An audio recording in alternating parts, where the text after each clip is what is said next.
In the Egyptian desert, hours from any coastline, the sand gives way to something that does not belong there. Whale bones, hundreds of them, skulls, rib cages, vertebrae, scattered across the ground beneath an open sky, the remains of an ocean that disappeared millions of years before any human being ever existed. The place is called the Valley of the Whales, and the bones it holds are not just ancient. Some of them tell a story about what was happening in that vanished sea that science took a long time to fully accept. Inside one of those skeletons, researchers found the crushed remains of a smaller whale, still inside the body of the animal that had eaten it 37 million years later. The bite marks were still visible. The predator was not a shark. It was not a reptile.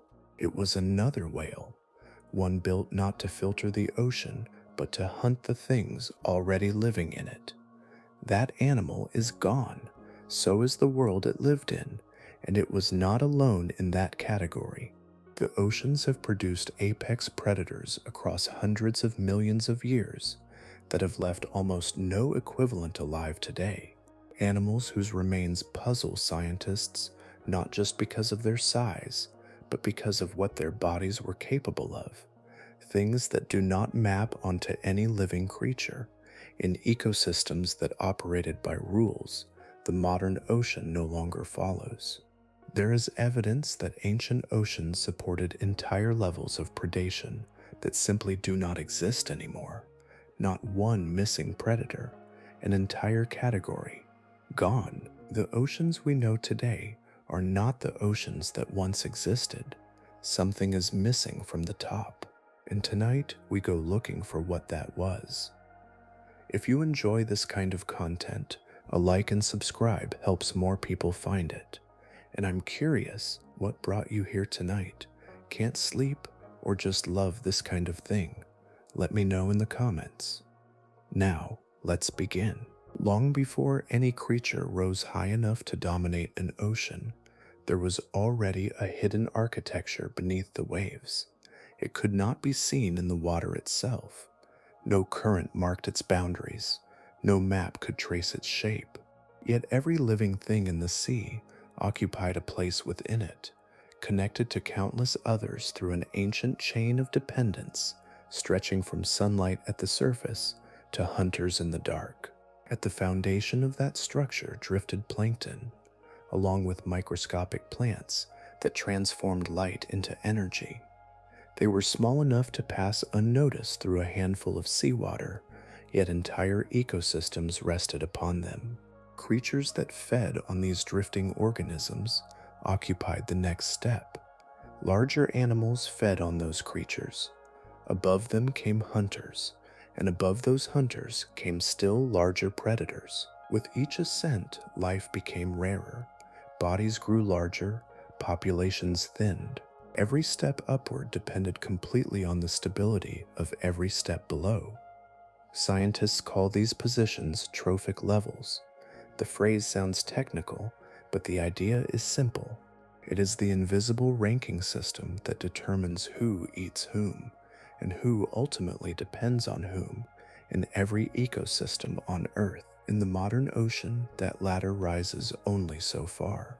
Near its upper reaches swim great white sharks through coastal waters. Orca move across entire ocean basins in tightly coordinated groups. Sperm whales descend into darkness deeper than any sunlight can reach. These are among the most powerful predators alive today, occupying the highest positions known in modern marine food webs, and yet even they stand below a ceiling. Across the oceans of the present world, the food chain reaches a maximum of roughly 6 trophic levels. No living marine predator is known to consistently occupy a position beyond that point. The ladder ends there. The highest rung is already occupied. For a long time, scientists assumed this represented a natural limit, a boundary imposed by the flow of energy through marine ecosystems. Each step upward requires food from the levels below, and energy is always lost along the way. The higher a predator climbs, the more difficult its position becomes to sustain. Then evidence emerged from a very different ocean. In 2025, researchers from McGill University published a study in the Zoological Journal of the Linnean Society, examining fossils from Colombia's Paja Formation. Preserved within those rocks was the remains of an ecosystem approximately 130 million years old, a vanished sea filled with reptiles, fish, cephalopods, and predators layered atop predators. The researchers reconstructed the food web piece by piece, comparing it to one of the most thoroughly studied modern marine ecosystems, the Caribbean Reef System. What emerged was unexpected.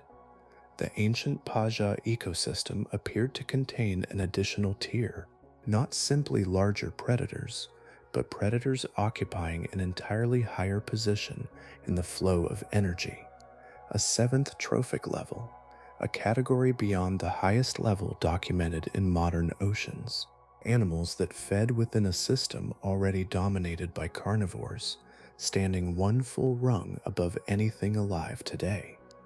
The findings suggested that prehistoric oceans possessed a degree of ecological complexity that no longer exists. Their food chains extended higher. Their predatory hierarchies reached further into the realm of rarity and specialization. That seventh level vanished millions of years ago. It has never returned. The oceans of the present remain vast, intricate, and alive with extraordinary hunters. But the ladder itself is shorter than it once was. Somewhere in deep time, the highest rung disappeared, leaving an empty space above every predator that swims today. Before we meet the creatures that once occupied those lost heights, it helps to remember this invisible framework beneath them. The story ahead is not merely a sequence of animals, it is the story of positions within a system, of rungs on a ladder that no longer exists in its original form. And at the beginning of that long ascent stood a creature with no jaws, no bones, and no spine, carrying an innovation unlike anything the world had seen before. 360 million years ago, during the late Devonian, the seas belonged to armored fish. Vast continental shelves stretched beneath warm waters, and among the countless forms of life drifting, grazing, and hunting through those ancient oceans, a new kind of animal had begun to reshape the rules of survival. These were the placoderms, the first vertebrates equipped with true jaws, descendants of earlier fish that could do little more than sift food from the water or scrape nourishment from the seafloor. The arrival of jaws changed everything. For the first time, vertebrates could seize prey, tear flesh, and compete in ways that had never before been possible. Evolution responded quickly. Bodies grew larger, defenses thickened, predators became faster and more specialized, and among all the placoderms, one name rose higher than the rest: Dunkleosteus terrelli. Its fossils would remain hidden for hundreds of millions of years before appearing again in an unlikely place. During construction projects in Ohio during the 1960s, crews cutting through layers of ancient black shale exposed remains from a vanished sea. Some of the most famous specimens emerged from deposits near Big Creek Valley, eventually finding their way to the Cleveland Museum of Natural History. There, the animal was named in honor of David Dunkel, a paleontologist whose work helped illuminate this lost world. In life, Dunkleosteus was immense. Estimates vary, but many reconstructions place it between 6 and 10 meters in length. The front portion of its body was protected by thick interlocking plates of bone, fitted together like the segments of a living fortress. Its head carried a weight and solidity unlike almost anything swimming beside it. Most predators rely on speed, stealth, or numbers. Dunkleosteus carried armor, yet its most remarkable feature was not its size. It had no true teeth. Instead, its jaws ended in sharpened bony blades. The upper and lower plates met along cutting edges that functioned like enormous shears. Each time the jaws closed, the surfaces slid past one another, grinding and honing themselves. The weapon improved through use. Wear did not weaken it, wear sharpened it. Inside the skull, another innovation waited. Research published in biology letters revealed a sophisticated 4-bar linkage system built into the head. This arrangement allowed the jaws to open with astonishing speed. In roughly 1/50th of a second, the mouth could flare open, generating a powerful rush of water.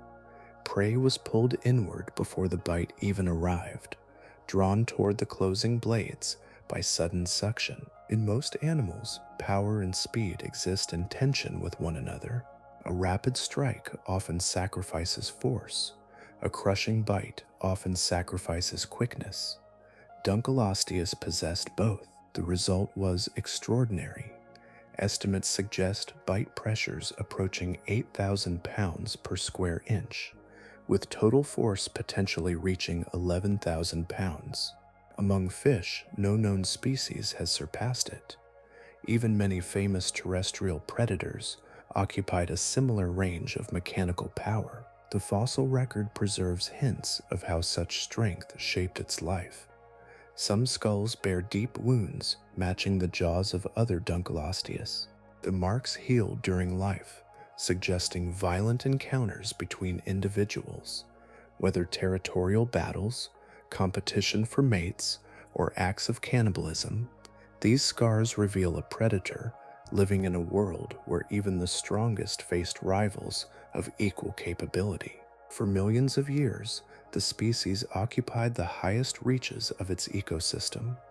Then the world changed. The late Devonian extinction swept across marine environments, unraveling communities that had flourished for ages. Placoderms disappeared entirely. Dunkleosteus vanished with them. Its lineage ended. Its armor, its bone blades, its unmatched bite force passed into history. No armored fish of comparable scale ever returned to reclaim that role. The seas continued on without them, reshaping themselves around new predators and new experiments in evolution.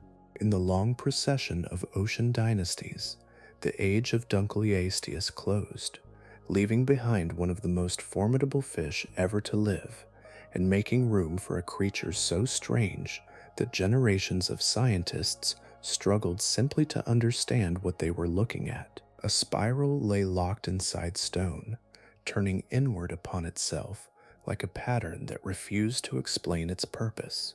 When Russian geologist Alexander Karpinsky described the fossil in 1899, recovered from the Ural Mountains, he was looking at one of the strangest remains ever discovered. It appeared to be a tightly coiled whorl of teeth, arranged in a continuous spiral.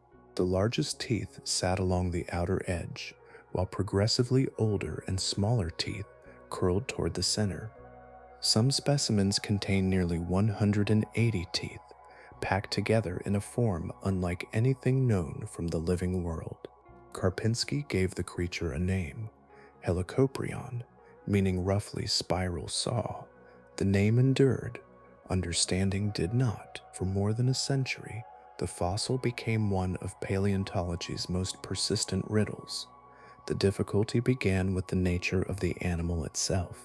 Helicoprion belonged to a group of cartilaginous fish. Unlike bone, cartilage rarely survives the long journey into the fossil record. It decays quickly, leaving little trace behind. As a result, the spiral of teeth was often the only part preserved, detached from the body that once carried it.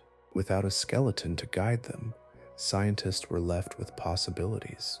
Illustrators, researchers, and museum curators proposed reconstruction after reconstruction. Some imagined the spiral dangling beneath the lower jaw, like a rotating blade. Others placed it rising upward from the snout, forming a bizarre horn of teeth. A few suggested it emerged from the upper jaw, Others attached it to the dorsal fin as a defensive structure. Each interpretation seemed plausible for a time, then gradually gave way to another. The mystery stretched across generations. Papers were published, arguments unfolded, drawings filled scientific journals and museum exhibits. Each new proposal carried a certain confidence, only to be revised or abandoned later. The fossil remained stubbornly silent. Then, during the 1950s, a specimen discovered at Idaho's Waterloo mine offered a small but significant clue. Preserved alongside the tooth whorl was a fragment of cranial cartilage. It demonstrated that the spiral belonged somewhere within the mouth region. The discovery narrowed the possibilities, yet the exact arrangement remained elusive. The puzzle had become smaller, but it was still unsolved. Decades passed before technology finally reached a point where the stone could be examined without destroying it.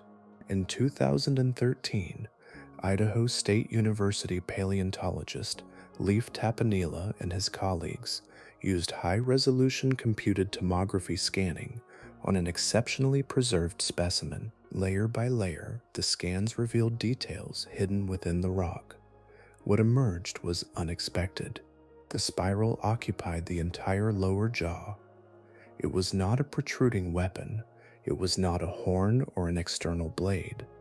The whorl formed an integrated part of the feeding apparatus itself.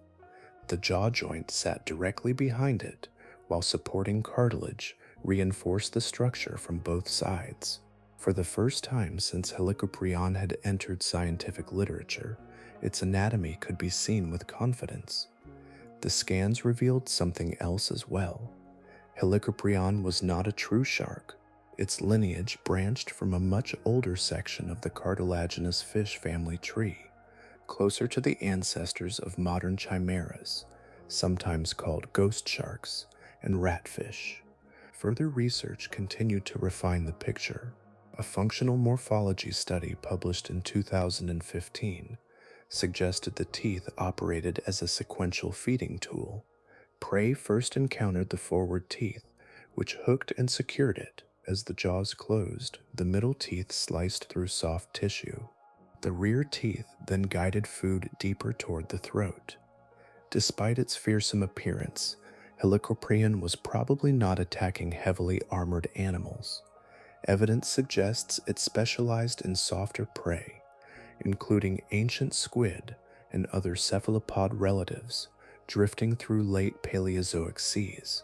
It lived between roughly 290 and 250 million years ago, and some estimates place its length beyond 12 meters, making it the largest marine animal of its age. Long after its extinction, the mystery continued to inspire fascination.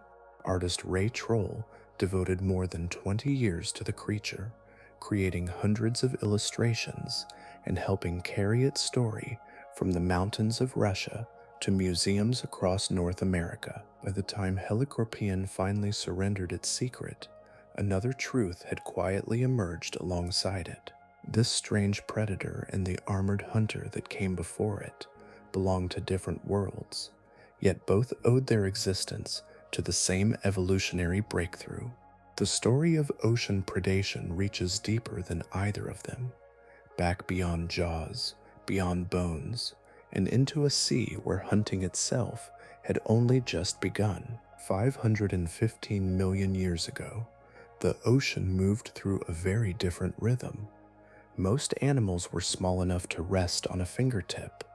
They drifted through the water, crept across sediment, or lay scattered along the seafloor in dense living carpets. Bodies were soft, movements were slow. Life had diversified into many forms, yet one element familiar to every modern ecosystem was still missing. Nothing was hunting. There were no jaws snapping shut around fleeing prey, no vertebrate predators pursuing targets through open water, no long evolutionary history of escape and pursuit. The living world had not yet learned those patterns. Survival depended more on feeding than on fleeing. Then a new creature appeared, Known today as Anomalocaris, it emerged during the Cambrian period as something unlike anything around it. At nearly 1 meter in length, it was enormous for its time. In a world where many animals measured only millimeters, its size alone transformed it into a giant. It occupied a scale of life that had scarcely existed before. Its body was broad and flattened, carried forward by rows of flexible flaps running along each side. Rather than swimming with a tail or limbs, it moved through the water in smooth waves, each flap contributing to a flowing motion that lifted it above the seafloor. It seemed less like a fish and more like a living vessel gliding silently through an unfamiliar world. At the front extended two large grasping appendages armed with spines. These structures curved inward, ready to seize passing prey. Once captured, food was transferred toward a circular mouth positioned beneath the head. The mouth itself consisted of overlapping plates arranged in a ring, creating a feeding apparatus unlike anything alive today. Even its discovery arrived in fragments. The name Anomalocaris means anomalous shrimp, a reflection of the confusion surrounding its fossils. Early researchers encountered its body parts separately and assumed they belonged to entirely different organisms. The grasping appendages were classified as shrimp-like animals. The circular mouth was described as a jellyfish. The flattened body was interpreted as a sea cucumber. Only after decades of study did scientists realize these separate fossils belonged to a single creature. Piece by piece, a predator emerged from what had once seemed to be three unrelated animals. Exceptional fossils preserved in British Columbia's Burgess Shale and the Chengjiang deposits of China revealed increasingly detailed portraits of its anatomy. The evidence suggested not only what Anomalocaris looked like, but how it lived. Among the most revealing discoveries were fossilized droppings containing fragments of trilobites and primitive crustaceans. Crushed shell remains matched the feeding structures of Anomalocaris, providing direct evidence that it actively captured and consumed other animals. This was not a scavenger drifting through the aftermath of life. It was a hunter. Its greatest advantage may have been vision. In 2011, researchers described fossilized compound eyes from South Australia attributed to Anomalocaris. Each eye reached roughly 3 centimeters in length and contained more than 16,000 tightly packed lenses. Their complexity rivaled the finest compound eyes found among modern arthropods. Such vision would have allowed extraordinary awareness of the surrounding environment.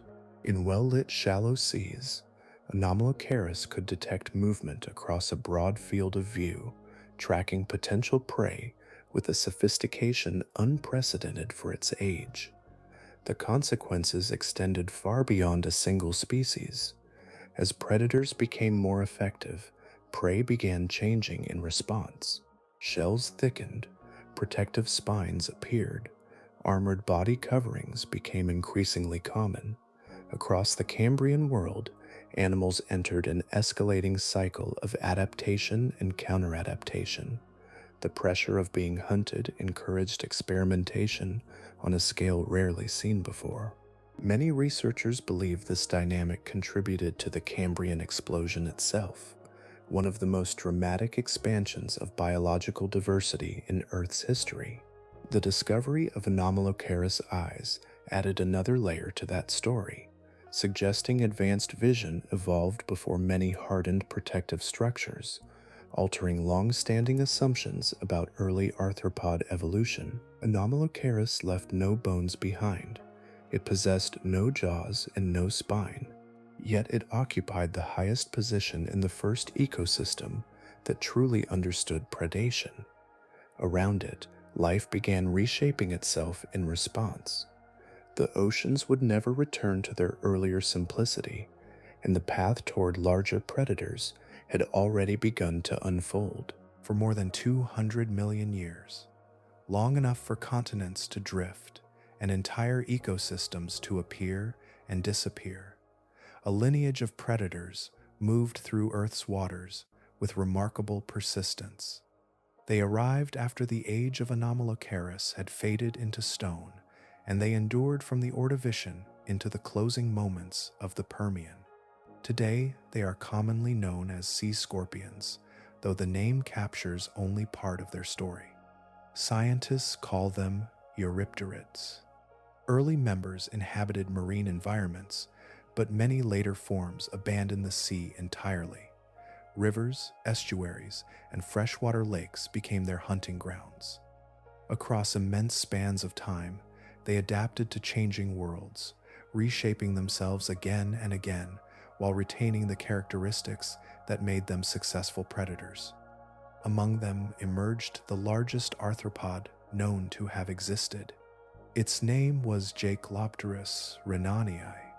The animal was not discovered as a complete skeleton resting neatly in stone.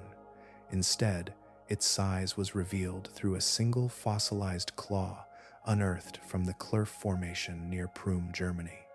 The claw alone measured approximately 46 centimeters in length, and even that specimen was incomplete, missing roughly a quarter of its original size. When researchers reconstructed the missing portion and compared it to related species, the implications became clear. Jaclopterus may have reached between 2.3 and 2.6 meters in total length. For an arthropod, the scale is difficult to overstate. Modern scorpions fit comfortably in the palm of a hand. This animal belonged to a different world entirely, one where invertebrate predators could rival the dimensions of large vertebrates. Its name honors German paleontologist Otto Jäckel, while the suffix derives from the Greek word for wing, yet there was nothing delicate about its appearance. The body was broad and streamlined, built low against the water. Specialized paddle-like limbs provided propulsion and maneuverability. Rather than moving with the rigid motions often associated with armored creatures, it likely navigated with surprising control, capable of sudden turns and rapid bursts toward prey. At the front of the body sat enormous chelicerae, grasping structures that functioned as both tools and weapons. Research published in 2022 compared the stress patterns of these appendages to those of modern scorpions. The results suggested a design well-suited for crushing resistant prey, including armored fish that increasingly populated Devonian waters. Vision also played an important role in its success. Large compound eyes surveyed the environment, helping the animal detect movement and track targets. In the shifting light of ancient waterways, those eyes transformed information into opportunity.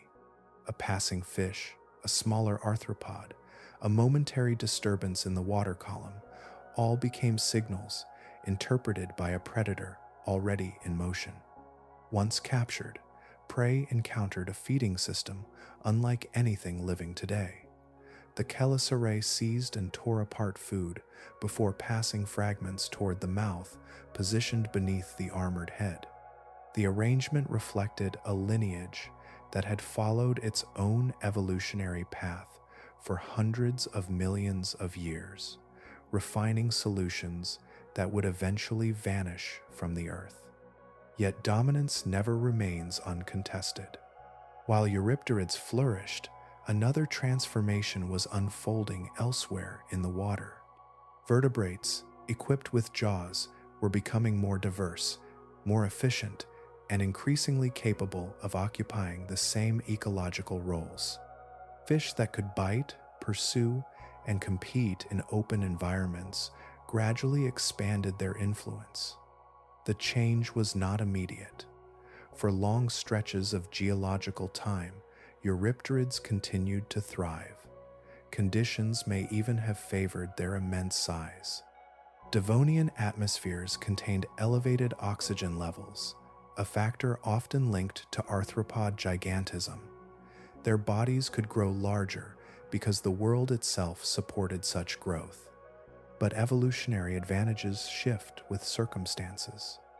As jawed fish became more sophisticated, size alone ceased to guarantee success. Marine environments increasingly favored competitors that could combine speed, maneuverability, and powerful biting mechanisms. Eurypterids retreated from many open ocean habitats, finding refuge in rivers, estuaries, and inland waters where competition remained less intense. Their long reign eventually drew to a close, leaving behind scattered fossils and the memory of a time when giant arthropods stood among the most formidable predators on the planet. The oceans that followed would belong increasingly to creatures with jaws, and the history of predation would continue along a very different course as the ancient world moved toward one of the greatest biological crises Earth has ever known. There are moments in Earth's history when the continuity of life seems to falter, when familiar ecosystems dissolve and the future becomes strangely open. Around 252 million years ago, one of those moments arrived. The Permian-Triassic extinction swept through the oceans with overwhelming force, eliminating approximately 96% of marine species. Ancient communities that had persisted for millions of years disappeared, leaving vast ecological spaces unoccupied. The seas remained, but many of the creatures that had defined them were gone. In the aftermath, life began assembling itself again. A study published in 2026, examining rediscovered fossils from Australia, roughly 250 million years old, suggested that some of the earliest vertebrates to exploit this transformed world came not from the ocean itself, but from the land. Amphibians and reptiles ventured into aquatic environments, entering ecosystems where the highest predatory roles had been abruptly vacated. Among these returning lineages, one group proved remarkably successful. They became known as ichthyosaurs, a name meaning fish lizards. Their distant ancestors had once moved across land on limbs suited for walking, carrying bodies still tied to terrestrial life. Early forms retained traces of that heritage. Their proportions were awkward by later standards. Their flippers resembled modified limbs more than specialized swimming structures. Their bodies had not yet achieved the elegance associated with fully marine animals. Evolution gradually reshaped them. Across millions of years, their forms became increasingly streamlined.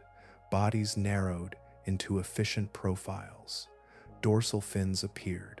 Crescent-shaped tail flukes generated powerful propulsion. Their transformation echoed a recurring pattern in nature, where unrelated lineages arrive at similar solutions when confronted by the same environment.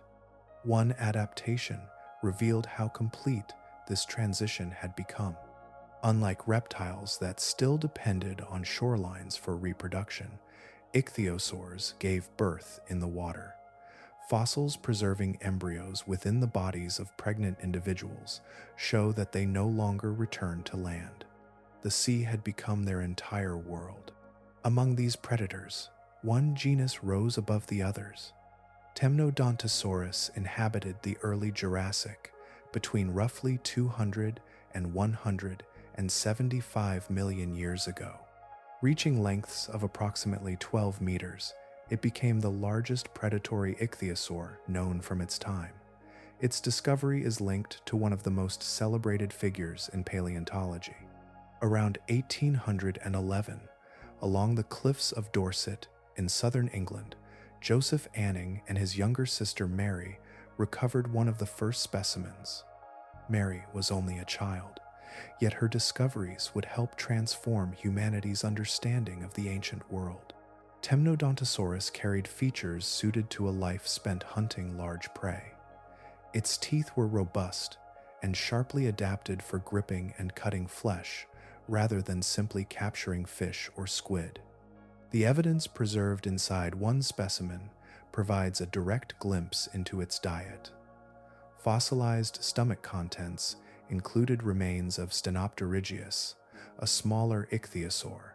Predators were not merely feeding on other species. They were feeding on close relatives sharing the same waters. Its eyes were perhaps even more remarkable. Temnodontosaurus possessed the largest eyes known in any vertebrate. In dim environments where sunlight faded into darkness, such vision offered a considerable advantage. Deep water and murky conditions became hunting grounds accessible to an animal capable of gathering even faint traces of light. Then another detail emerged from the fossil record. In 2025, researchers described preserved soft tissue from a Temnodontosaurus flipper. Embedded within the structure were subtle ridges and winglet-like features. Their arrangement resembled noise-reducing adaptations seen on modern aircraft. Rather than generating turbulence, these features may have helped smooth the flow of water across the body. The implication was striking. Temnodontosaurus may have moved through the sea with reduced hydrodynamic noise, approaching prey more quietly than expected. Among known marine vertebrates, living or extinct, this represents the earliest evidence of such an adaptation. Its life was not without conflict. Surveys of specimens from Germany revealed frequent healed skull fractures and broken ribs. These injuries speak of encounters between individuals powerful enough to wound one another and resilient enough to survive.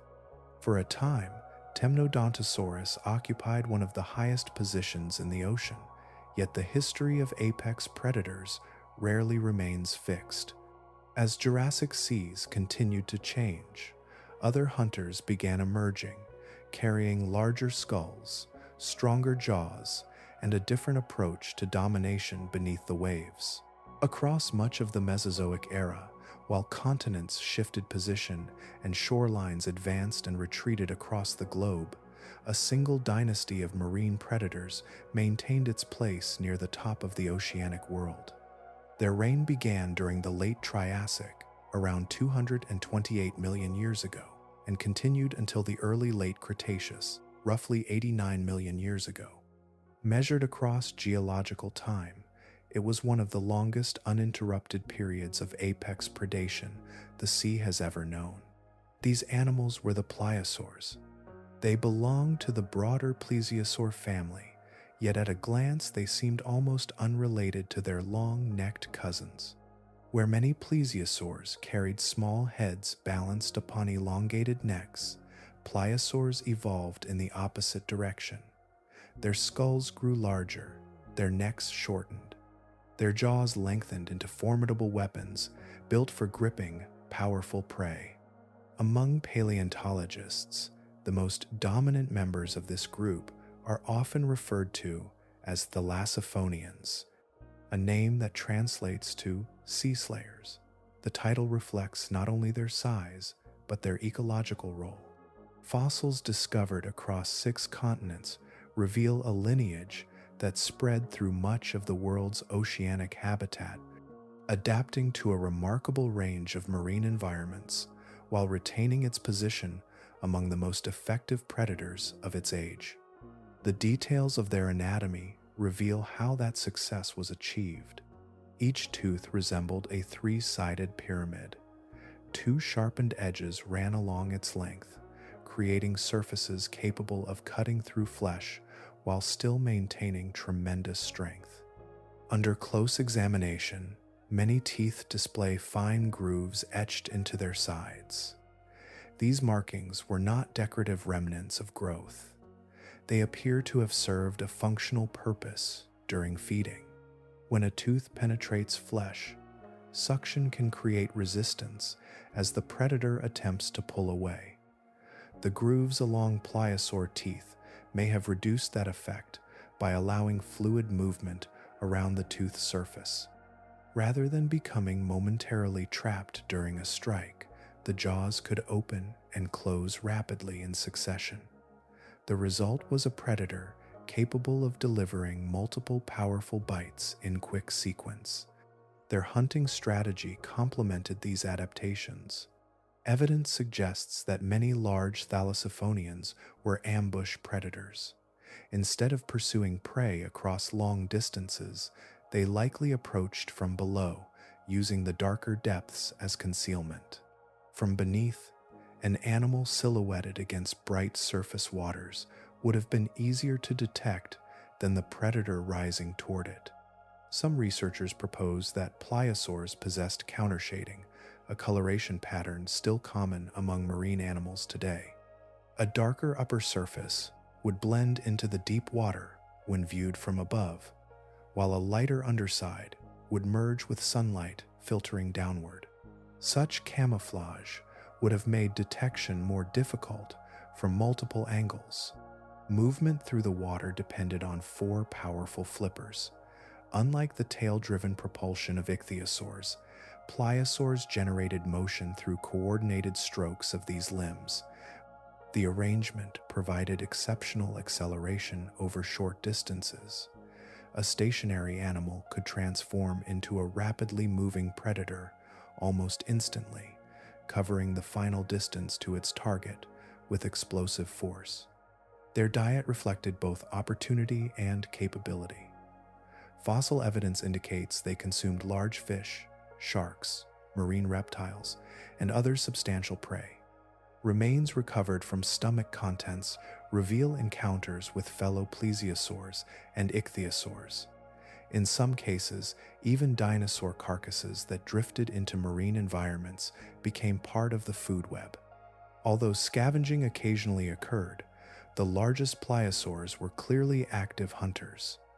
Their anatomy was not that of an animal dependent upon chance discoveries.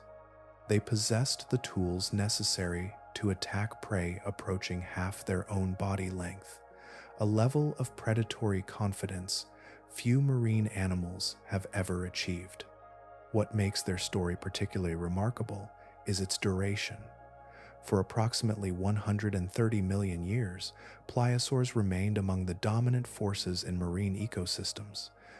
Entire animal groups appeared and vanished during that span, yet the sea slayers endured. Over time, some members of the lineage reached even greater extremes of size and ecological influence.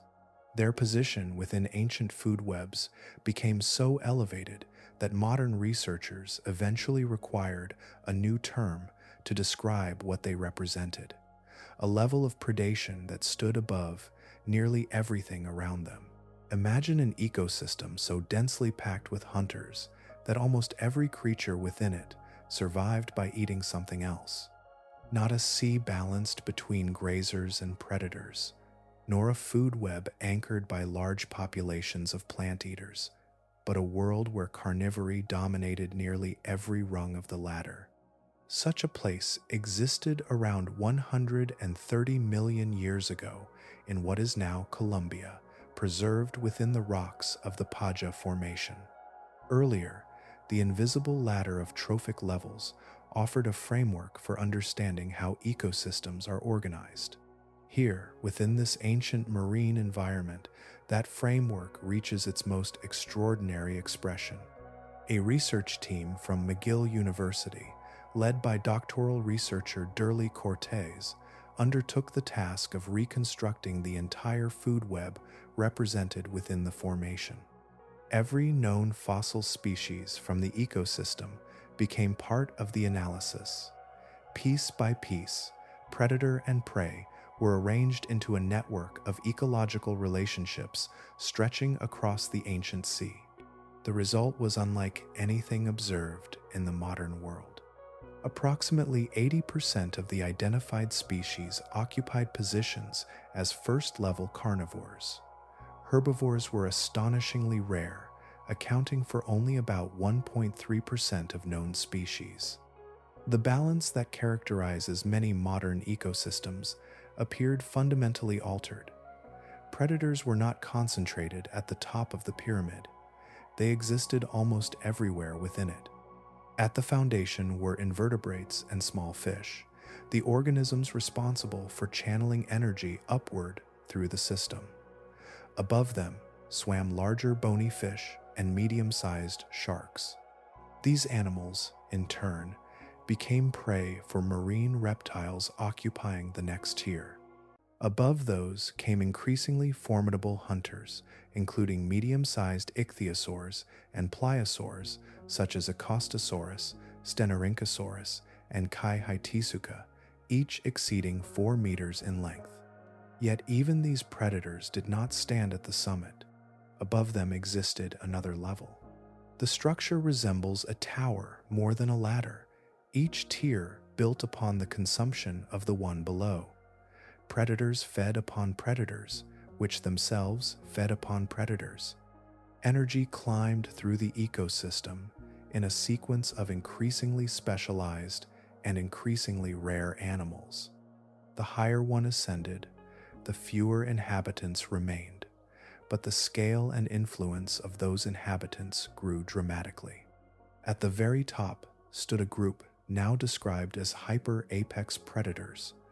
Among them were giant pliosaurs such as Sachicosaurus and Kronosaurus, the latter also classified in some scientific literature as Monquirosaurus. Both exceeded 10 meters in length. Both occupied positions beyond anything documented in modern oceans. They were not merely apex predators in the familiar sense. They fed within ecosystems already dominated by large carnivores. This distinction is important. Modern marine food webs generally reach a maximum of 6 trophic levels. Orca, great white sharks, and sperm whales occupy positions near that upper boundary. The Paja ecosystem appears to have extended one level beyond it. These giant pliosaurs occupied a 7th trophic level, standing a full tier above the highest positions observed in present-day seas. The complexity of such an arrangement is difficult to overstate. Each level depends upon the successful functioning of every level beneath it. The existence of a 7th tier implies extraordinary ecological depth, a system capable of supporting predators at a height never repeated in any known modern marine environment. Cortez summarized the discovery by noting that no living ecosystem provides a true comparison. Modern examples, including the Caribbean marine system often used as a benchmark, reach 6 trophic levels. The Paja Formation appears to have supported 7 or perhaps even more. The fossil record presents another intriguing puzzle. Lower trophic levels seem underrepresented. Herbivores and small prey species appear surprisingly scarce. One proposed explanation involves ammonites, the shelled cephalopods that flourished throughout Mesozoic oceans. They may have occupied ecological roles similar to those filled today by vast schools of small fish, serving as an abundant source of energy while leaving behind a fossil record that obscures their true influence. Whatever the precise details, the overall picture remains clear. The Paja Sea hosted an ecological hierarchy unmatched before or since, a towering structure of predation rising higher than any modern ocean can sustain. And at the highest point of that ancient architecture waited a predator whose name came from a titan of Greek mythology, a being remembered for consuming even his own offspring. Some predators become so dominant that their names seem almost inevitable. Long before paleontologists understood the full scale of the creature, the name Kronosaurus carried a certain weight. It was chosen in reference to Kronos, the titan of Greek mythology who was said to devour his own children. The comparison proved fitting. In the ancient seas, this animal occupied a position so elevated that very little existed beyond its reach. Kronosaurus lived during the Cretaceous, within the final chapters of the long Pliosaur dynasty. By then, the lineage had already refined its predatory design over tens of millions of years. Massive heads, shortened necks, powerful bodies, and explosive bursts of speed had become defining features. Kronosaurus represented that evolutionary trajectory pushed toward one of its most extreme expressions, Modern estimates place its length between 9 and 11 meters. Its skull alone could reach approximately 2.7 meters, exceeding the skull length of many of the largest predatory dinosaurs that walked on land.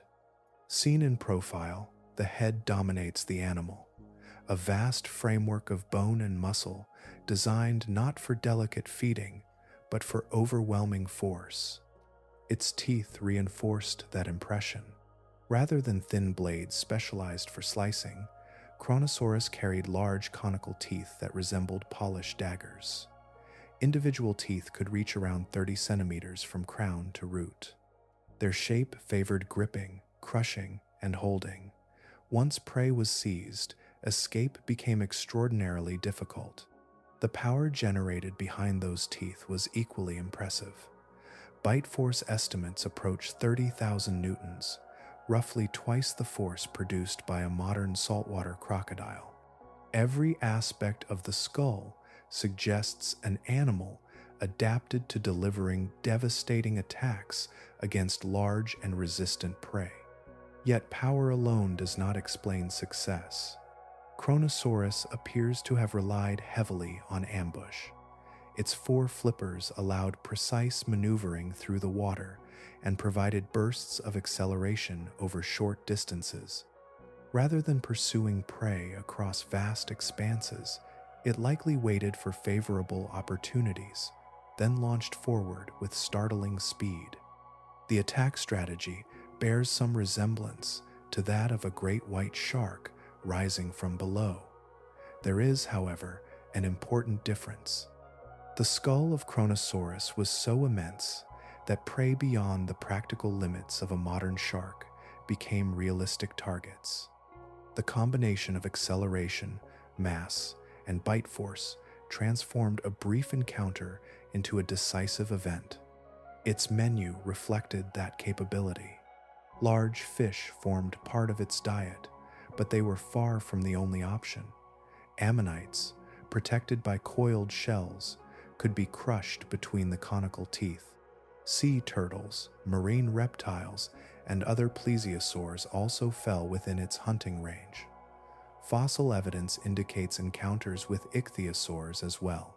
Bite marks preserved on bones, together with stomach contents recovered from specimens, reveal an active predator rather than a scavenger waiting for opportunity to drift by.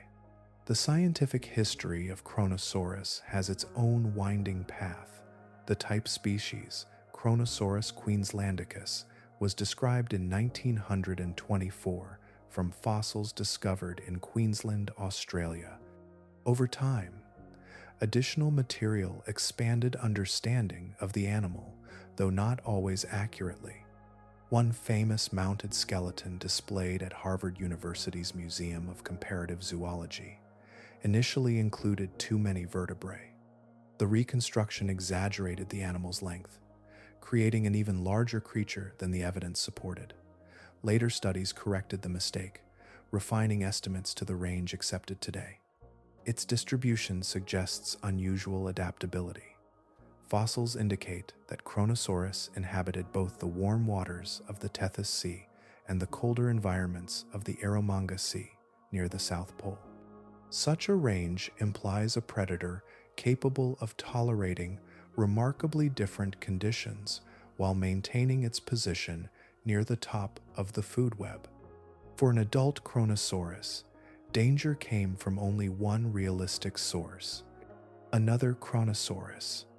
At the heights of the ecosystem, few rivals remained. The giant pliosaurs occupied their role for spans of time that are difficult to comprehend on a human scale. Generation after generation inherited the oceans, maintaining a dynasty that persisted for more than 100 million years.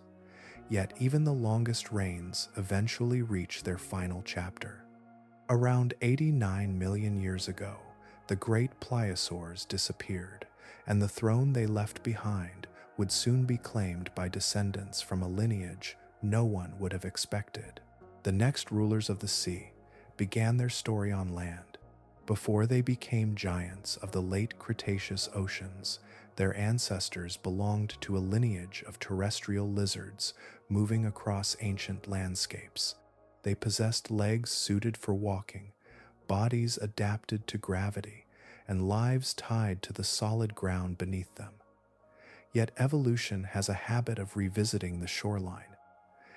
Again and again, different groups have crossed that boundary between land and water, and in doing so, transformed into something entirely new. The mosasaurs were among the most successful examples of that journey. Their closest living relatives today are thought to be monitor lizards, with possible evolutionary connections to snakes as well. Early mosasaurs still carried visible traces of their terrestrial heritage. Their limbs retained forms that resembled legs more than flippers. Their bodies had not yet achieved the streamlined proportions associated with powerful marine hunters. They were creatures in transition, shaped by two worlds at once. Over time, those traces faded. Natural selection steadily remodeled their anatomy. Limbs broadened into webbed paddles, bodies lengthened and became more efficient in the water. Tails flattened into muscular, propulsive structures capable of generating powerful thrust. Features useful on land diminished, while traits favoring aquatic life expanded. Across millions of years, the descendants of walking reptiles became some of the most formidable marine predators the planet has ever produced. Their success was extraordinary. By the height of their diversification, at least 40 genera of mosasaur occupied oceans across the globe. Fossils appear on multiple continents, preserving evidence of a lineage that spread through nearly every marine environment available to it. Some species remained relatively modest in size, measuring between 6 and 9 meters. Others grew considerably larger. Among them stood Mosasaurus hoffmanii. Estimates suggest this giant may have reached lengths approaching 17 meters and weights near 10 tons. By any standard, it was immense, a predator capable of dominating much of the ecosystem around it. The scientific history of mosasaurs begins surprisingly early. In the 1760s, decades before paleontology existed as a formal discipline, workers extracting limestone from St. Peter's Mountain near Maastricht in the Netherlands uncovered a massive skull embedded within the rock. The fossil emerged from deposits associated with the Meuse River, eventually inspiring the name Mosasaurus, meaning Meuse lizard. At the time, nobody fully understood what had been discovered. The skull belonged to a world that science had only begun to glimpse. As more fossils accumulated, a clearer picture emerged. Mosasaurus was not merely large. It possessed anatomical adaptations that set it apart from nearly every other marine predator. Among the most remarkable were its pharyngeal jaws. Hidden deeper within the throat was a secondary set of teeth capable of gripping prey after the initial bite. Once food entered the mouth, these structures helped pull it inward, guiding it toward the stomach. A similar mechanism exists in modern moray eels, but mosasaurs employed it on a vastly larger scale. The arrangement reduced the chance of struggling prey escaping once captured. This feeding system supported a remarkably broad diet. Fish, sharks, sea turtles, ammonites, seabirds, pliosaurs, and even other mosasaurs all appear within the menu suggested by fossil evidence. Mosasaurus was not a specialist dependent upon a narrow range of prey. It was a highly adaptable predator capable of exploiting many opportunities. Recent discoveries continue to expand that picture. A study published in 2025 documented evidence for an approximately 11-meter mosasaur inhabiting freshwater river systems during the late Cretaceous. The finding challenged a long-standing assumption that mosasaurs were exclusively marine animals. At least some members of the group appear to have ventured far beyond coastal seas, entering environments once thought inaccessible to them. Their reign lasted roughly 30 million years. Compared with the immense duration of the Pliosaur dynasty, that span seems brief. Yet, throughout that interval, mosasaurs occupied the highest levels of marine ecosystems with remarkable authority. Their rise transformed the oceans, replacing one lineage of apex predators with another descended from an entirely different ancestry. By the closing chapters of the Cretaceous, the seas belonged to them. But the fossil record preserves hints of a more complicated reality, one in which dominance offered no guarantee of safety, and where even the most powerful hunters could become prey. For most animals, the greatest danger comes from something larger, faster, or stronger, belonging to another species. In the late Cretaceous oceans, that familiar pattern began to break apart. As mosasaurs spread through marine ecosystems and rose to positions of overwhelming dominance, the circle of potential enemies grew smaller and smaller until it nearly disappeared altogether. What remained was a predator, looking back at itself.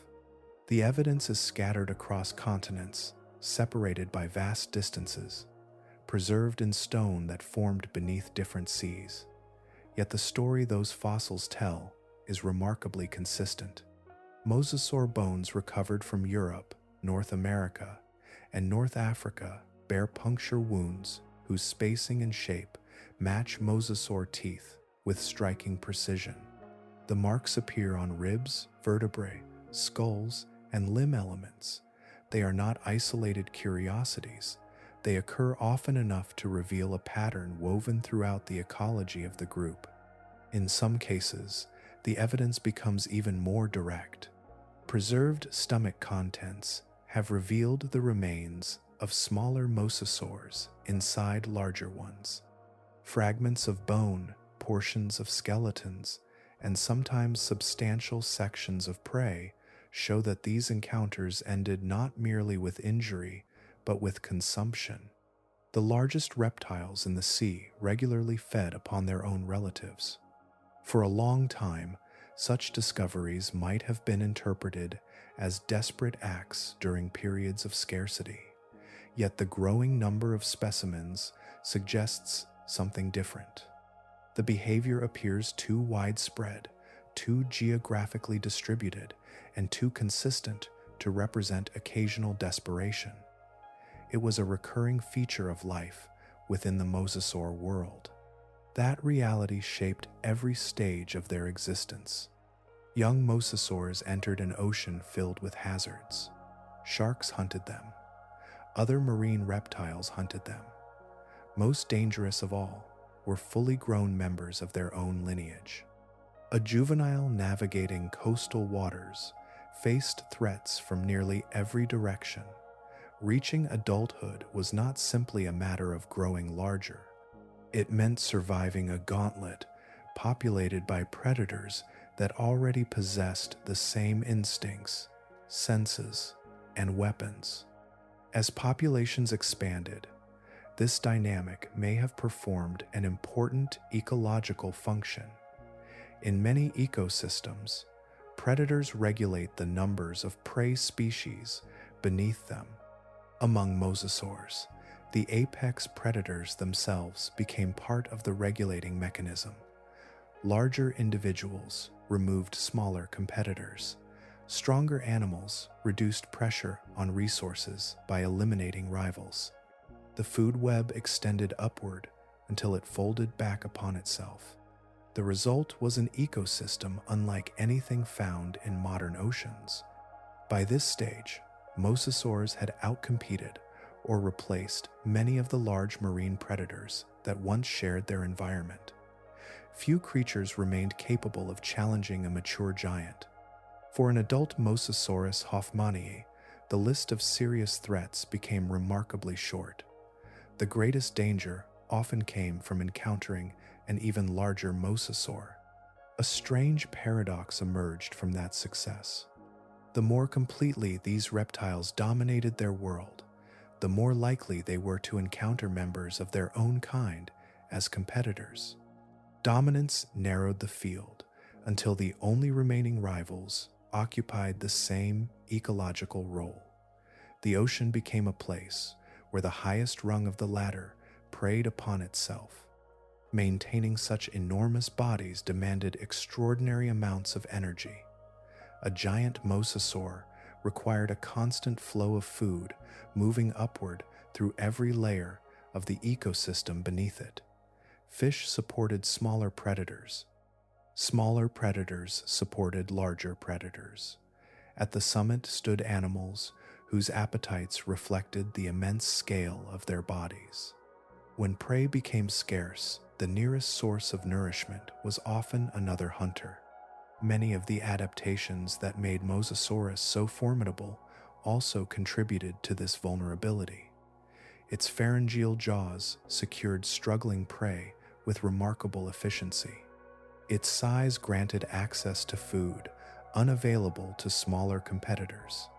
Its position at the top provided dominance over nearly everything around it. Yet each advantage carried a cost. A body built for such abundance became dependent upon abundance continuing. The late Cretaceous Sea was therefore a place of astonishing complexity, a vast network of hunters consuming hunters in an endless exchange of energy. Even the rulers of that world lived within its pressures. No position, however elevated, offered complete safety. And then, after millions of years of intricate balance, the entire system ended, not gradually, but almost instantaneously, in a geological heartbeat on a day roughly 66 million years ago. There are moments in Earth's history that unfold gradually, so slowly that no living creature could ever notice the change. Continents drift, mountains rise, oceans open and close.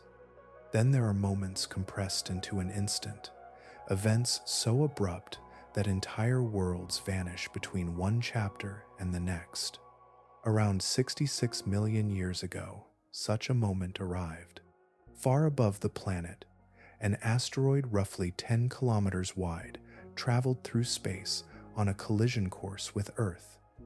Its destination was a shallow sea covering part of what is now the Yucatan Peninsula in Mexico. The impact that followed ranks among the most consequential events in the history of life. The object struck with unimaginable force. Energy equivalent to billions of nuclear weapons was released in a single moment. Rock vaporized, shock waves raced across continents. Material from the impact site was hurled high into the atmosphere and beyond it. Around the globe, the consequences began unfolding almost immediately. Fire spread across vast regions of land. Enormous tsunamis crossed ocean basins. Dust, soot, and sulfur-rich material rose into the sky and remained there, forming a planetary veil that altered the relationship between Earth and sunlight. The oceans, which had supported endless generations of predators and prey, continued to move as they always had. Waves still crossed the surface, currents still flowed through the depths. Yet the energy entering the system had begun to disappear. For months, and perhaps for years in some regions, darkness lingered. Photosynthesis faltered both on land and in the sea. Tiny organisms that depended upon sunlight could no longer function normally. At first, the change occurred among the smallest forms of life, nearly invisible against the scale of the planet. Yet those organisms occupied a position far more important than their size suggested. They formed the foundation. Sulfur compounds injected into the atmosphere returned to the surface as acid rain, altering ocean chemistry and placing additional pressure on marine ecosystems. Organisms that relied upon calcium carbonate shells suffered severe losses. Many of these creatures occupied critical positions near the base of marine food webs. The collapse spread upward. Plankton populations declined. Animals that fed upon plankton followed. Predators dependent upon those animals faced shrinking food supplies. Above them, larger hunters encountered the same problem.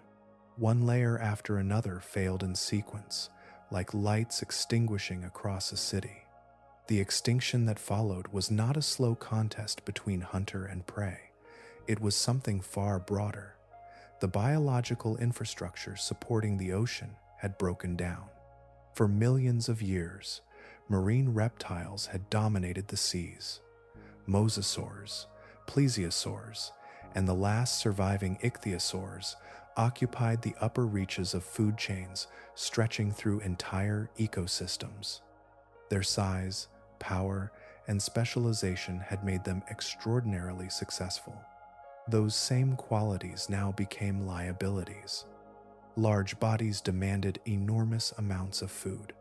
Apex predators depended upon every level beneath them remaining intact. When the lower tiers collapsed, the highest tiers lost their support almost immediately. The very characteristics that once secured dominance became sources of vulnerability. One by one, the great marine reptiles disappeared. Mosasaurs vanished, pliosaurs vanished, the final ichthyosaurs vanished. Creatures that had ruled ancient oceans for tens of millions of years left no descendants to continue their lineages. For the first time in more than 200 million years, the sea was without large apex predators. The water itself remained.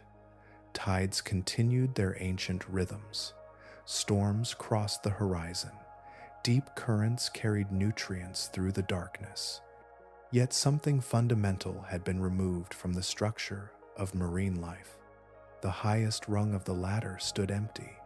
What followed was not merely extinction, but absence. Across vast stretches of geological time, no giant reptilian hunter emerged to reclaim the role. The silence at the top of the food chain endured through ages measured not in centuries or millennia, but in millions of years. And within that quieter ocean, long after the reign of the marine reptiles had ended, a small and unlikely creature began a journey that would reshape the seas once again. It possessed 4 legs, tiny hooves, and ancestors that belonged entirely to the land. Slowly, almost tentatively, it stepped toward the water. The throne at the top of the ocean did not remain empty forever. For millions of years after the Great Extinction, marine ecosystems rebuilt themselves layer by layer. New food webs formed. Familiar currents continued their endless circulation. Life diversified into fresh shapes and strategies. Yet the vast ecological space, once occupied by giant marine reptiles, remained largely unclaimed, waiting for a lineage capable of entering it. The eventual successor emerged from an unlikely direction. Along rivers and coastal margins in what is now Pakistan and India, small hoofed mammals began spending increasing amounts of time near the water. These animals, known as pachycetids, lived only a few million years after the asteroid impact. At first glance, they bore no resemblance to whales. They looked more like slender, long-snouted mammals adapted for life on land, moving on 4 legs and carrying the unmistakable anatomy of terrestrial creatures. Nothing about them suggested future dominance of the oceans. Yet evolution often proceeds through small adjustments repeated across immense spans of time. Generation after generation encountered opportunities near shorelines, estuaries, and shallow waterways. Individuals capable of exploiting aquatic resources gained advantages. Gradually, traits useful in water became more common. The transformation that followed is among the most thoroughly documented evolutionary transitions in the fossil record. Across roughly 15 million years, a sequence of intermediate forms preserves the journey in remarkable detail. Rather than appearing suddenly, whales emerged through countless incremental changes. Each species carried a mixture of ancestral traits and new adaptations, creating a chain that links land-dwelling mammals to fully aquatic giants. The hind limbs slowly diminished. Bones that once supported walking became progressively smaller, until only vestigial remnants remained. Front limbs broadened and flattened, evolving into structures increasingly suited for steering through water. The body elongated, the tail expanded into a more effective source of propulsion. Perhaps the most striking alteration occurred along the skull. The nostrils gradually migrated backward. In early forms, they remained near the front of the snout, much as they do in most terrestrial mammals. Over time, they shifted farther and farther toward the top of the head. Eventually, they became the blowholes characteristic of modern whales, allowing breathing with minimal exposure above the surface. Each fossil captures a moment along that path.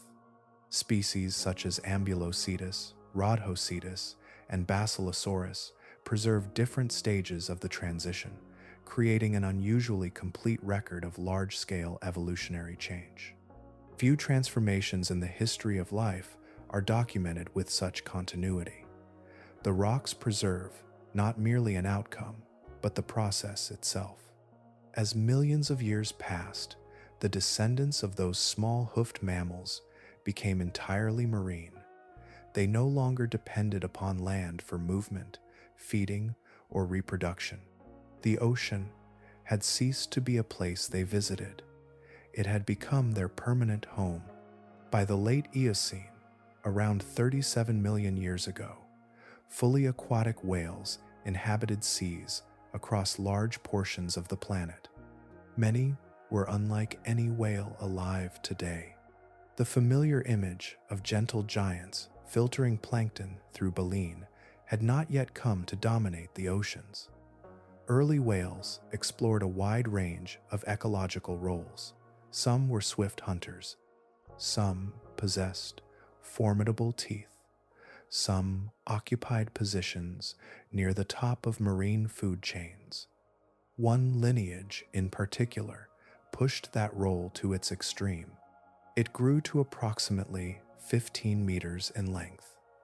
Its body remained elongated and serpentine compared with modern whales. It retained faint anatomical echoes of its terrestrial ancestry while functioning as a fully marine predator. Rather than feeding peacefully on tiny organisms, it hunted large prey.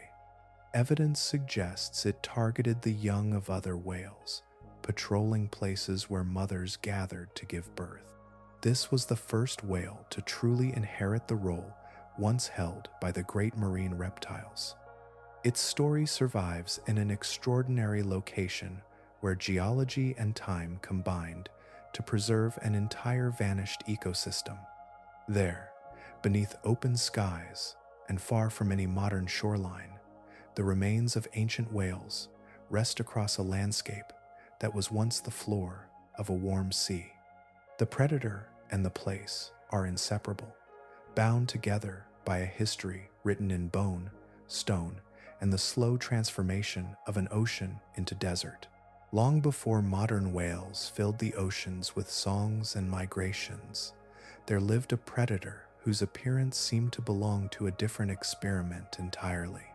If encountered in the waters of the late Eocene, it would not have resembled the whales familiar today. Its body stretched long and narrow through the sea, moving with a serpentine profile more reminiscent of an enormous marine reptile than a mammal. This animal was Basilosaurus isis. It lived between roughly 38 and 34 million years ago, during a period when whale evolution was still unfolding. Despite the name, which translates to king lizard, Basilosaurus was not a reptile at all. The name originated during an era when scientists had not yet fully understood its nature. Later discoveries revealed that it belonged firmly within the mammalian lineage, one of the earliest whales to occupy the role of an apex predator.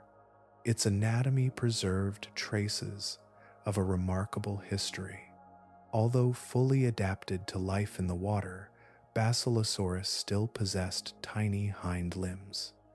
These structures were far too small to contribute meaningfully to swimming or movement. They lingered as evolutionary echoes, physical reminders that the ancestors of whales had once walked on land. Suspended along an otherwise marine body, they connected two very different chapters of life's story. The rest of the animal reflected its predatory lifestyle. Growing to approximately 15 meters in length, Basilosaurus carried a long torso and powerful jaws lined with specialized teeth. Pointed incisors at the front helped seize prey, while sharp cheek teeth farther back sliced through flesh. This was not an animal adapted for filtering food or consuming small organisms. Its dentition was designed for gripping, cutting, and dismembering large vertebrates. For many years, however, the exact details of its behavior remained uncertain. The answer emerged from a discovery made in Egypt. In 2010, researchers from the Museum für Naturkunde Berlin excavated an adult Basilosaurus isis specimen from Wadi al-Hitan, a fossil site whose name translates as the Valley of Whales. Inside the body cavity, they encountered something extraordinary. Preserved among the remains were bones belonging to several different animals that had once served as prey. The collection included sharks and large bony fish. Most significant of all were the remains of juvenile Dorodon atrox, a smaller whale species that shared the same environment. The condition of those bones told an important story. They displayed bite marks, fractures, and fragmentation consistent with active predation. The damage did not resemble scavenging after death. Instead, it reflected the violence of capture and consumption. Published in 2019, the findings provided the first direct evidence of diet in Basilosaurus isis. The implications extended beyond a single meal. Researchers drew comparisons to modern orca, another toothed whale capable of hunting marine mammals. Like orca, Basilosaurus appears to have exploited vulnerable concentrations of prey. One leading hypothesis proposes that Wadi al-Hitan served as a calving ground for Dorodon. Females may have gathered in warm, shallow waters to give birth and raise their young. Such locations would have concentrated inexperienced juveniles in predictable numbers. For a predator of Basilosaurus, those nurseries represented opportunity. The image that emerges is striking. While smaller whales sheltered their offspring in protected coastal waters, a much larger whale patrolled the same region in search of them. The first whale to dominate the ocean did not inherit the gentle reputation often associated with its descendants. It occupied a role closer to that of a marine superpredator, feeding upon other whales while retaining the formidable toolkit required for such a lifestyle. Evidence suggests this behavior was not unusual. More than 100 Basilosaurus individuals have been recovered from Wadi al-Hitan alone, and fossils have been found across North Africa. The species appears to have been widespread and successful, a common presence rather than a rare curiosity. Its story is inseparable from the landscape that preserved it. The remains of predator and prey survive together in a place so extraordinary that it reveals not only the life of an ancient whale, but the transformation of an entire vanished ocean into desert stone. There is a place in Egypt where the ocean never truly left. Far from any modern coastline, within the western desert of the Fayum region, lies Wadi al-Hitan, the Valley of Whales. Today it is recognized as a UNESCO World Heritage Site, celebrated not for towering monuments or ancient cities, but for preserving one of the most complete windows into a vanished marine world ever discovered. The landscape appears impossible at first glance. Sandstone ridges stretch beneath an open sky, dry air shimmers above pale ground, wind moves across a terrain that seems entirely removed from the sea. Yet beneath every step rests the memory of water. Around 37 million years ago, this desert formed part of a warm, shallow arm of the Tethys Ocean, the immense body of water that would eventually give rise to the Mediterranean Sea. Where dunes now gather, waves once rolled across broad lagoons. Where heat radiates from stone, marine animals drifted through sunlit shallows. The transformation from ocean floor to desert floor occurred gradually through tectonic change, shifting coastlines, and the long choreography of climate. The sea retreated, sediments hardened. Entire ecosystems vanished beneath layers of rock. Then, over immense spans of time, erosion began exposing them once again. The result is unlike any other fossil site on Earth. Whale skeletons emerge directly from the landscape. Skulls rest on the surface. Vertebral columns extend across the ground. Rib cages curve from sandstone as though uncovered only yesterday. Many appear startlingly intact, preserving the shape of the animal rather than scattered fragments. Walking through the valley can feel less like visiting a fossil deposit and more like arriving after the tide has receded from a shoreline that should still exist. More than 100 individual whale skeletons have been excavated from the site. Alongside them lie the remains of sharks, sea cows, crocodilians, sea turtles, rays, and countless other inhabitants of the ancient ecosystem. Together they create an unusually complete portrait of a single place and time. Most fossil localities offer isolated clues. A tooth here, a vertebra there. Wadi al-Hitan often preserves entire stories. Many skeletons remain articulated, with bones still arranged in their original positions. The structure of the animal survives as a coherent whole. Researchers can trace not only anatomy, but behavior, ecology, and relationships between species. Some of the most remarkable discoveries came from Basilosaurus itself. Within the body cavities of certain specimens, paleontologists identified the remains of the predator's final meals. Bones of prey animals remained clustered where they had once occupied the stomach. The evidence transformed fossils into moments frozen in time, preserving interactions that occurred tens of millions of years ago. Viewed together, the site reveals an ecosystem of remarkable clarity. Smaller whales appear to have gathered in protected shallow waters to give birth and raise their young. Predators patrolled the same environment. Fish moved through the lagoons. Reptiles and marine mammals shared the coastline. Rather than isolated discoveries, the fossils form chapters of a single ecological narrative. Perhaps the most striking aspect of Wadi al-Hitan is the contrast between present and past. Standing among the skeletons, surrounded by desert silence, it becomes difficult to reconcile the environment before your eyes with the one recorded in the stone beneath your feet. The heat belongs to the desert. The bones belong to the sea. Every exposed vertebra and weathered skull occupies both worlds simultaneously. The valley offers a reminder that no landscape remains permanent. Oceans become deserts. Coastlines migrate. Entire ecosystems rise, flourish, and disappear. Even environments that seem eternal exist only for a moment when measured against geological time. Yet the animals preserved here were not the final chapter of whale predation. Basilosaurus inherited the role of apex hunter from the great marine reptiles. But later, oceans would produce something even more formidable.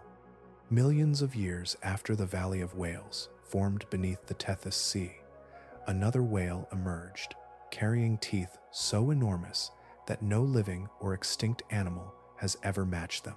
Long before its name appeared in scientific journals, before researchers compared measurements or reconstructed skeletons, a single skull rested within the sediments of the Pisco Formation along the coast of Peru. Hidden beneath layers of rock laid down during the late Miocene, it waded through ages of shifting shorelines and changing climates, preserving evidence of a predator unlike any whale before or since. The discovery came in 2008 during a school field trip, an unexpectedly ordinary beginning for an animal that would eventually reshape ideas about ancient marine ecosystems. Emerging from the stone was part of a skull so immense that even incomplete remains hinted at extraordinary proportions. Measuring roughly 3 meters in length, it rivaled the size of a small automobile and belonged to a creature that occupied one of the highest positions ever attained in the ocean food web. The animal became known as Livyatan melvilli. Its genus name draws from the Hebrew word associated with the legendary sea monster Leviathan. Its species name honors Herman Melville, whose novel Moby Dick immortalized another giant whale in human imagination. The original scientific designation was Levyathan melvilli, but researchers soon discovered that Leviathan had already been assigned as a synonym within the mastodon lineage. To avoid duplication, the name was revised to Livyatan, preserving the connection while satisfying the rules of taxonomy. Names alone, however, reveal little about the animal itself. Livyatan belonged to the Physeteroid lineage, making it a distant relative of the modern sperm whale. Yet its appearance and lifestyle differed dramatically from its living cousin. Modern sperm whales specialize in deep water hunting and feed primarily on squid. Their functional teeth are concentrated in the lower jaw, and many prey items are swallowed largely intact. Livyatan followed a different path. Its jaws carried enormous enamel-coated teeth in both the upper and lower rows. Some reached more than 36 centimeters in total length, making them the largest functional teeth known from any animal, living or extinct. These were not structures adapted for grasping soft-bodied prey in darkness. They were weapons designed to seize, slice, and tear substantial victims. The skull itself reflected that purpose. Massive attachment sites for jaw muscles suggest tremendous biting power.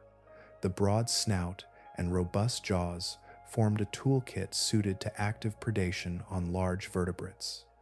Every preserved feature points toward an animal specialized for confronting prey nearly unimaginable by modern standards. Estimates place Livyatan between roughly 13.5 and 17.5 meters long. At that scale, it matched the size of an adult male sperm whale while carrying a very different arsenal. It occupied oceans filled with marine mammals, large sharks, sea turtles, dolphins, seals, and giant cephalopods. Baleen whales, measuring 7 to 10 meters, likely formed part of its hunting range. As a member of the sperm whale family tree, Livyatan probably possessed echolocation abilities. Sound may have guided it through the water much as it guides modern physeteroids today, allowing prey detection beyond the limits of vision. Combined with its immense jaws, such sensory capabilities would have created a hunter capable of locating and overpowering large animals across vast stretches of ocean. Some researchers have suggested that Livyatan may have lived and hunted in social groups. Modern sperm whales demonstrate complex social behavior, and coordinated hunting among groups of 8 to 11 individuals could have allowed encounters with larger prey, while also providing protection against competitors. Direct evidence remains elusive, yet the possibility adds another layer to the portrait of this remarkable whale. The known skull emerged from Peru, but isolated teeth discovered in Chile, Argentina, California, South Africa, and Australia hint at a much broader story. Whether these remains belong to Livyatan itself or to closely related forms, they suggest that giant predatory sperm whales achieved a distribution spanning much of the globe. Some evidence even indicates that members of this lineage may have persisted into the Pliocene, surviving longer than initially believed. Livyatan ruled no empty sea. Around it swam other formidable hunters, creatures powerful enough to challenge nearly anything beneath the waves. Among them was the predator that would eventually become the most famous shark in Earth's history, a giant whose path may have crossed that of Livyatan in oceans shared by both. Far from any coastline, beyond the reach of rivers and continents, the Miocene Ocean carried two shadows through its waters, each among the most formidable predators ever produced by evolution. They moved through the same seas, hunted many of the same animals, and occupied positions so high within the food chain that there was almost nothing above them. One was a whale, the other was a shark. Together, they formed a combination that has never appeared again. Livyatan melvillei and Ototus megalodon lived during overlapping stretches of the Miocene, sharing an ocean already rich with marine mammals. Vast herds of baleen whales crossed productive feeding grounds.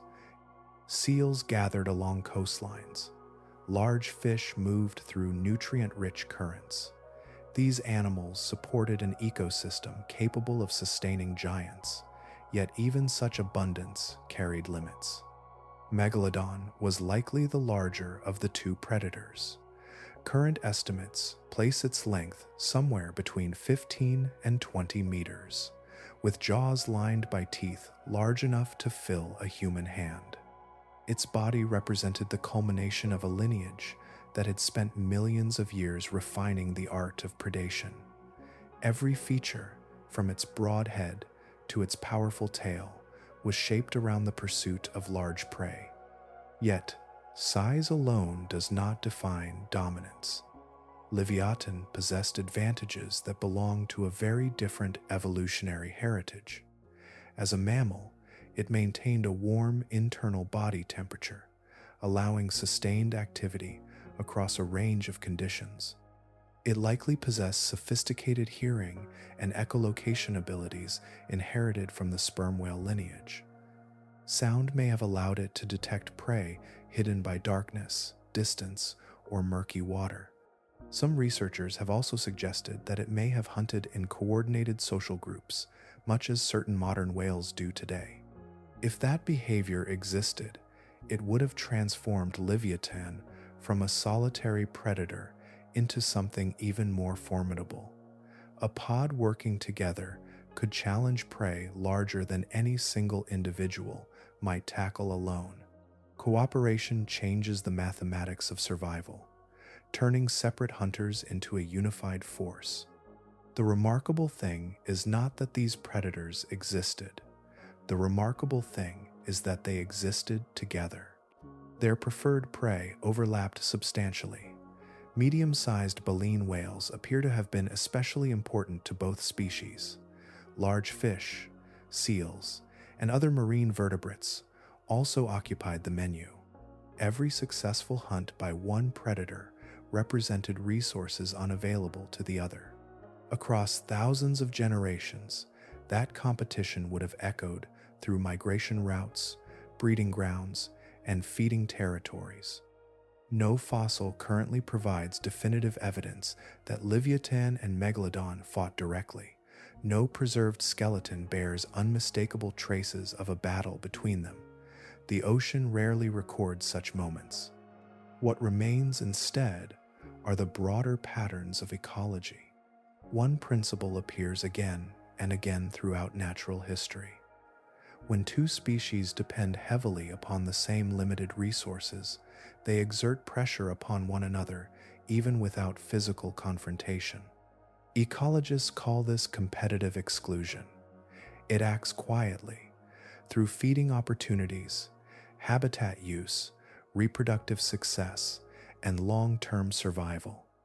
The influence can reshape entire ecosystems.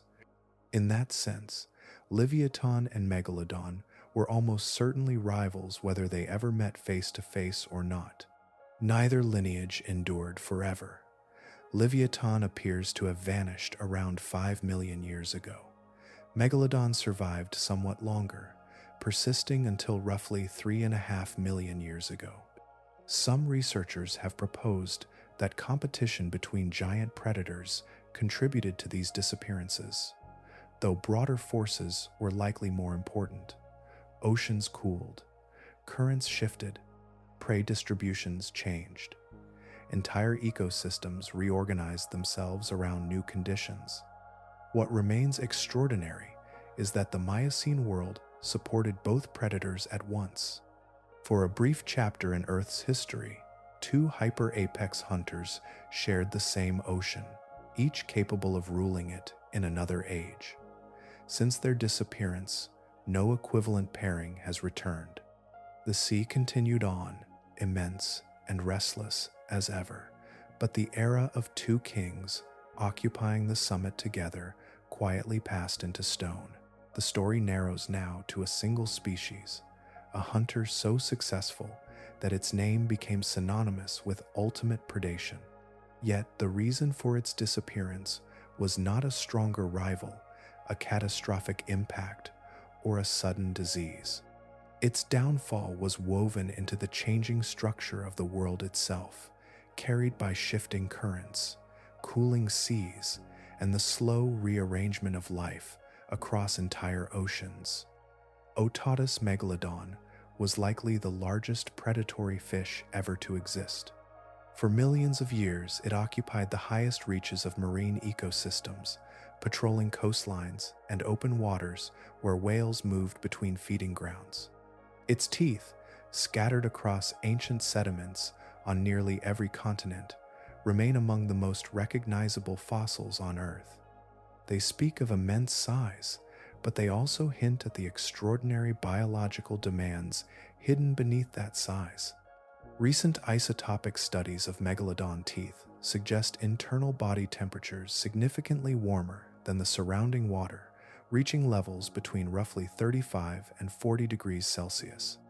This places the shark far above the temperatures maintained by modern great whites. Such warmth offered advantages. Muscles could respond more quickly. Long-distance travel became easier. Hunting performance remained high across a wider range of conditions. Yet every advantage carries a cost. A body operating as a living furnace requires a constant flow of energy. Every movement, every migration, every burst of speed demanded fuel. Megalodon was not merely a giant predator. It was an enormous metabolic commitment, dependent on food arriving continuously from the ecosystems beneath it. During the Miocene, that requirement could be met. Warm, shallow seas extended across large portions of the globe. Mid-sized baleen whales flourished in abundance, creating a rich source of prey for a hunter specialized in targeting marine mammals. Coastal regions provided nursery habitats where young sharks could grow in relative safety before entering open waters. For a time, the arrangement held. Then the planet began to change. As the Pliocene unfolded, global temperatures gradually declined. Shallow, warm water environments contracted. Coastal ecosystems that had once supported juvenile megalodons became less extensive and less stable. Nursery grounds disappeared piece by piece, removing a crucial stage in the shark's life cycle. At roughly the same time, another transformation was taking place. The formation of the Isthmus of Panama altered ocean circulation on a planetary scale. Waters that had once moved freely between the Atlantic and Pacific became separated. Nutrient pathways shifted. Patterns of upwelling changed.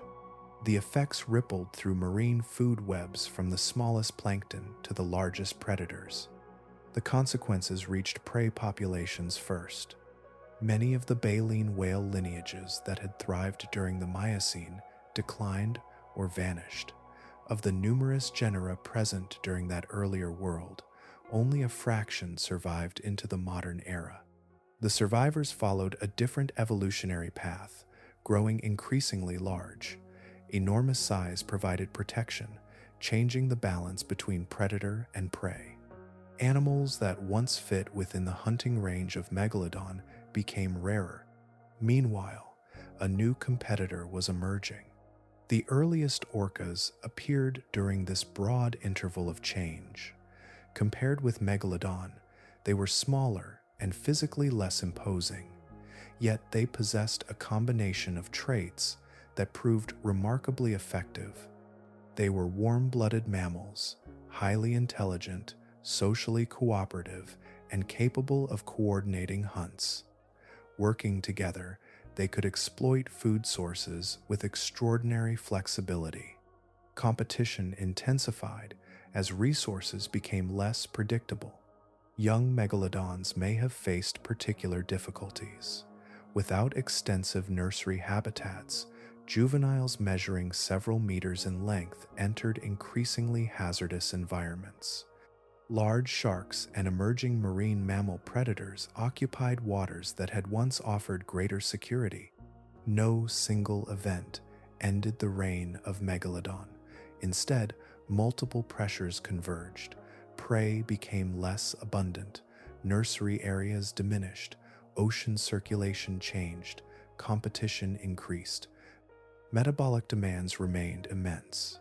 Studies published during the 21st century suggest that food web disruption played a larger role than temperature alone, indicating that the shark's decline was tied not merely to climate, but to the unraveling of the ecological foundations that sustained it.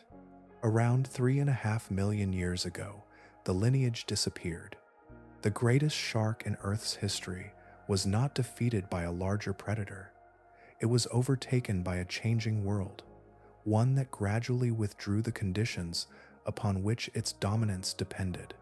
With its passing, another place on the long ladder of vanished ocean rulers became empty, joining all those that had come before.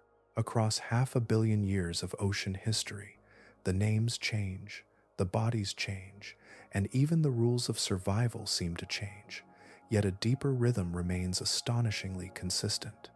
It is visible only when viewed across immense spans of time, when individual species fade into a larger pattern stretching from the earliest seas to the world we know today. Anomalocaris drifted through Cambrian waters before vertebrates had risen to prominence.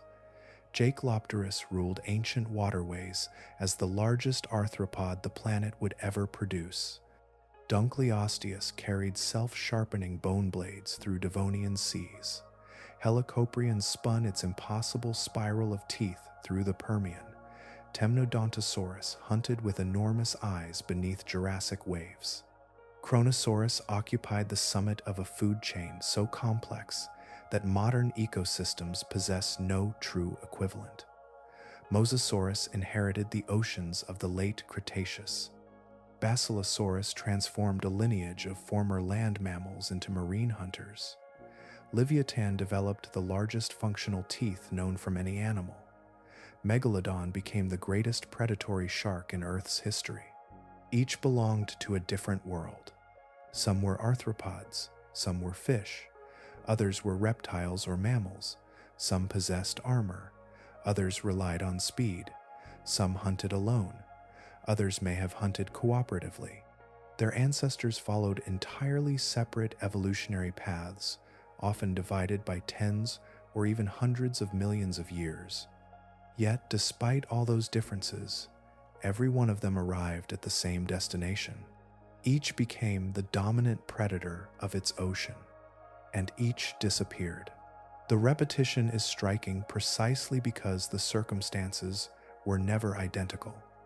Anomalocaris vanished long before the rise of vertebrate ecosystems. Dunkleosteus disappeared during the late Devonian extinction. Mosasaurs were swept away during the catastrophe that ended the age of dinosaurs. Basilosaurus faded as marine mammal communities continued evolving around it. Megalodon endured into a world already recognizably modern before finally vanishing. Different causes, different eras, different oceans. The outcome remained remarkably similar. From a distance, it becomes clear that extinction at the summit is not an exception. It is part of the structure itself. Life at the highest trophic levels carries unusual burdens. Every step upward on the ecological ladder depends upon all the steps below remaining stable. A predator may appear powerful, but its survival rests upon countless invisible relationships extending downward through prey populations, nutrient cycles, ocean chemistry, and climate. The higher a species climbs, the more dependent it becomes on the continued health of the entire system beneath it. A change near the bottom can echo upward through every level above. When prey declines, the effects do not stop there. When currents shift, coastlines change, or ecosystems reorganize, the largest predators often experience the consequences last. Yet because they depend on so many interconnected layers, those consequences can arrive with unusual force. This pattern emerges again and again throughout the fossil record. Oceans create opportunities. Evolution responds. A lineage expands into the vacant space at the top of the food web and refines itself for that role. Generation after generation, adaptations accumulate. Bodies grow larger, senses become sharper, hunting strategies become more specialized. For a time, the arrangement appears stable. Then the world changes. The predator that once seemed perfectly suited to its environment discovers that perfection was tied to conditions that no longer exist. Another lineage eventually rises. A new ruler takes shape. The cycle begins again. Seen this way, there has never been a permanent king of the ocean. There have only been temporary occupants of a position that continually reshapes itself. The throne remains, but those who sit upon it do not. The pattern has repeated across roughly 500 million years through mass extinctions, continental rearrangements, climatic upheavals, and evolutionary revolutions. The ocean keeps producing supreme predators, and then, with remarkable consistency, it removes them.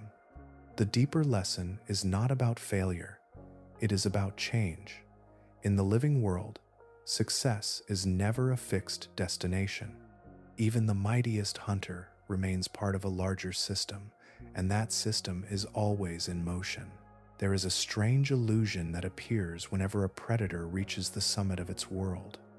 Looking upward, it seems untouchable. No larger hunter waits above it. No rival consistently overpowers it. Across the sea around it, everything else appears arranged beneath its authority. Yet the fossil record tells a quieter story. The danger was never above these animals.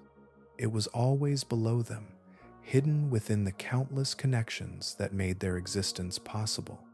An apex predator does not stand alone. It stands upon an immense foundation.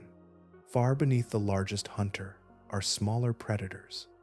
Beneath them are fish, invertebrates, plankton, microscopic organisms, and the invisible chemistry that sustains them all. Energy moves upward through each level, like water climbing a staircase. By the time it reaches the highest tier, only a small fraction remains. Maintaining a place at the summit, therefore, requires extraordinary efficiency and extraordinary consumption. As predators grow larger, this challenge becomes increasingly severe. A body twice as large does not merely require twice the resources. Biological demands rise more steeply than size itself. Muscles must be powered. Internal organs must function. Long migrations must be sustained. The largest hunters become vast engines devoted to converting prey into movement and survival. For a time, abundant ecosystems can support those demands. Then conditions change. A shift in ocean circulation alters nutrient distribution. A cooling trend modifies migration routes. A prey population declines. A productive habitat disappears. None of these events may seem significant when viewed individually, yet each sends ripples through the food web. Those ripples accumulate as they move upward. The creatures closest to the foundation often possess flexibility. Small animals reproduce quickly. Populations can recover rapidly. Evolutionary change can occur across relatively short spans of time. At the summit, however, the situation is different. Large predators typically produce fewer offspring. They mature more slowly. Generations pass at a reduced pace. Population numbers remain comparatively low even during periods of success. Adaptation still occurs, but the process unfolds more slowly than the transformations taking place around them. This creates a hidden vulnerability. The very traits that establish dominance frequently narrow future possibilities. Specialization allows a predator to become exceptionally effective within a particular environment. Hunting techniques become refined. Anatomy becomes optimized. Entire bodies are shaped around a specific ecological opportunity. Yet, specialization is a bargain with time. Megalodon thrived in warm oceans filled with suitable prey. Its elevated metabolism allowed performance beyond that of many competitors. The same biological furnace that supported its success became increasingly expensive as ecosystems shifted and prey became less predictable. Mosasaurus developed remarkable adaptations for seizing and processing large animals. In oceans rich with marine reptiles, fish, and other substantial prey, those features offered tremendous advantages. Once those food webs disappeared, the adaptations remained, but the conditions that had given them value did not. The pattern repeats throughout the history of life. Strength becomes dependence. Efficiency becomes commitment. Success becomes constraint. This is the central paradox of apex predation. The qualities that create dominance under stable conditions often create fragility when conditions become unstable. A predator does not fail because its adaptations are poor. It fails because those adaptations are exquisitely suited to a world that no longer exists. And the ocean never remains the same world for long. Across geological time, continents drift, currents reorganize, climates warm and cool, entire ecosystems emerge and vanish. Stability exists, but only temporarily. Against such vast change, even the greatest predator eventually finds itself confronting circumstances it was never shaped to meet. That is why the throne remains occupied while its occupants do not. One dynasty rises and disappears. Another follows from an entirely different branch of life. Arthropods yield to fish. Fish yield to reptiles. Reptiles yield to mammals. The replacement rarely comes from the lineage that ruled before. Instead, evolution searches elsewhere, drawing upon forms that once seemed unlikely heirs. The ocean does not preserve kings, it preserves opportunities. Whenever one ruler falls, another eventually arrives, yet the newcomer is never truly a continuation of the old dynasty. It is a different solution to the same challenge, shaped by a different age, a different ecosystem, and a different version of the sea. The absence is difficult to notice at first. Modern oceans appear crowded with life. Schools of fish still move through coastal waters. Sharks still patrol continental shelves. Toothed whales still cross entire ocean basins. From the surface, the structure seems complete, as though the ancient hierarchy remains intact beneath the waves.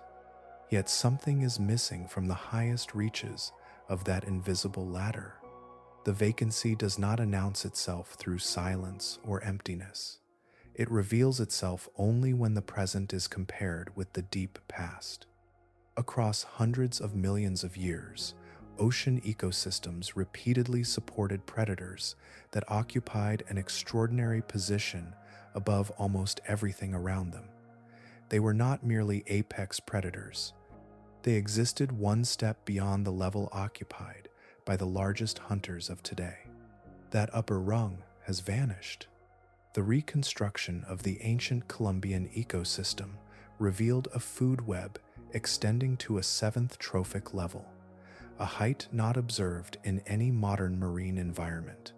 Predators consumed predators that consumed predators, building an ecological tower whose summit rested upon an immense foundation of energy flowing upward from below. Today, that tower ends earlier. Modern marine food webs generally reach 6 levels at most. Orcas, great white sharks, and sperm whales occupy positions near the top, but none exists in the ecological role once held by the largest pliosaurs, giant macroraptorial whales, or the hyper-apex predators identified in the ancient seas of the Paja Formation. The missing rung matters because food chains are not simply lists of animals. They are systems of influence. When a dominant predator disappears, its absence spreads outward through every level beneath it. Ecologists describe one consequence as mesopredator release. Without strong regulation from above, mid-level predators often increase in abundance. As their numbers grow, pressure on prey species intensifies. Changes then cascade downward through habitats, populations, and even the physical structure of ecosystems themselves. The effects can travel surprisingly far. A reduction in one predator may alter fish populations. Changes in fish populations may influence grazing pressure. Grazing pressure can affect vegetation, coral communities, and nutrient cycling. What begins near the summit eventually reaches the foundation. In earlier ages, hyper-apex predators may have exerted a unique form of top-down control. Their influence was concentrated at the highest level of the system, shaping the distribution and behavior of other large predators beneath them. Once those giants disappeared, the architecture of the food web changed. The modern ocean remains extraordinarily diverse, yet diversity and complexity are not always the same thing. There are countless species alive today, occupying habitats from sunlit reefs to abyssal plains. Many ecosystems are rich with interactions and adaptations, yet the vertical depth of the food chain appears reduced. The ladder still stands, but it no longer rises as high as it once did. Environmental forces now play a comparatively larger role in shaping marine ecosystems. Temperature gradients, nutrient availability, ocean currents, seasonal productivity, and climatic fluctuations often exert greater influence than any single dominant predator. In a sense, authority has become distributed. No solitary species commands the oceans in the manner suggested by the fossil record. Instead, influence is shared among many predators, each powerful within its own domain, but none occupying the singular position once held by the rulers of vanished seas. This simplification is easy to overlook because it unfolded across immense spans of time. Human history occupies only a tiny fraction of the interval since the last true hyper-apex predators disappeared. To us, the present ocean feels complete because it is the only version we have ever known. The fossils suggest otherwise. They hint at ecosystems built upon deeper hierarchies, taller food webs, and predators that occupied levels no living creature reaches today. Their disappearance left more than extinct skeletons scattered through stone. It left an ecological space that has remained unfilled for millions of years.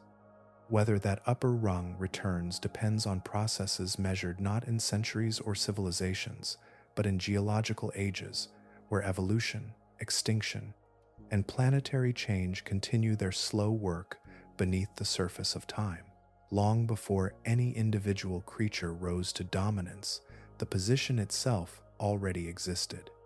It was an ecological space waiting at the summit of the ocean's great hierarchy, a place reserved for whatever lineage happened to evolve the tools necessary to reach it. Across the ages, different bodies climbed toward that height. Some arrived with jointed limbs and armored shells. Others came with bone blades, crushing jaws, flippers, fins, or teeth larger than a human forearm. Their forms changed again and again, yet the destination remained remarkably similar. Today, that summit still exists. What has changed is that no single animal occupies it alone.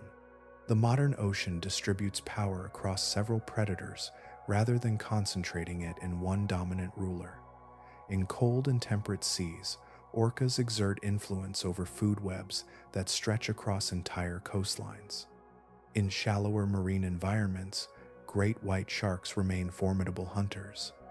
Far below the surface, sperm whales descend into darkness where few other predators can follow. In tropical waters, tiger sharks move between habitats with extraordinary flexibility, feeding on an astonishing range of prey. Together they form something like a council rather than a monarchy. Each species controls part of the ocean. None controls all of it. This arrangement stands in striking contrast to the ecosystems revealed by the fossil record. The ancient oceans that supported hyper-apex predators contained animals occupying positions above the highest levels seen today. Their influence extended across food webs, stacked one tier taller than modern equivalents.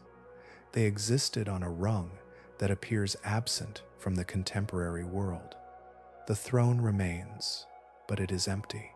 Whether that emptiness represents a permanent condition or merely a pause is impossible to know. Evolution is creative, but it is not predictable. It does not follow blueprints, and it does not rebuild the past piece by piece. The next great marine dynasty, if one eventually appears, will almost certainly look nothing like the predators that came before it. Yet, the broader pattern is difficult to ignore. Again and again, unrelated groups have climbed toward the same ecological role. Arthropods reached it, armored fishes reached it, cartilaginous fishes reached it, marine reptiles reached it, mammals reached it. The routes were different, but the destination remained remarkably consistent. After each collapse, the vacancy persisted for immense spans of time. Millions of years passed between dynasties. Entire continents shifted position. Ocean currents reorganized. Climates warmed and cooled. Ecosystems rebuilt themselves from the foundations upward before another lineage finally approached the summit. From a geological perspective, the modern ocean may still be living in the aftermath of the most recent transition.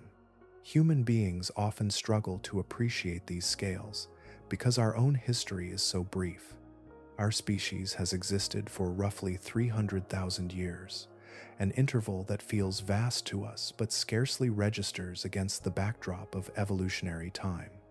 The rise and fall of a new hyper-apex predator could require periods many times longer than the entirety of human civilization. The ocean has endured such waits before. It waited after the disappearance of giant sea scorpions. It waited after the extinction of armored fishes. It waited after the fall of marine reptiles and after the loss of the largest sharks and predatory whales. Each interval must have seemed permanent from the perspective of any creature living within it. Yet, permanence is a difficult thing to find in Earth's history. The waters covering the planet today are ancient beyond imagination.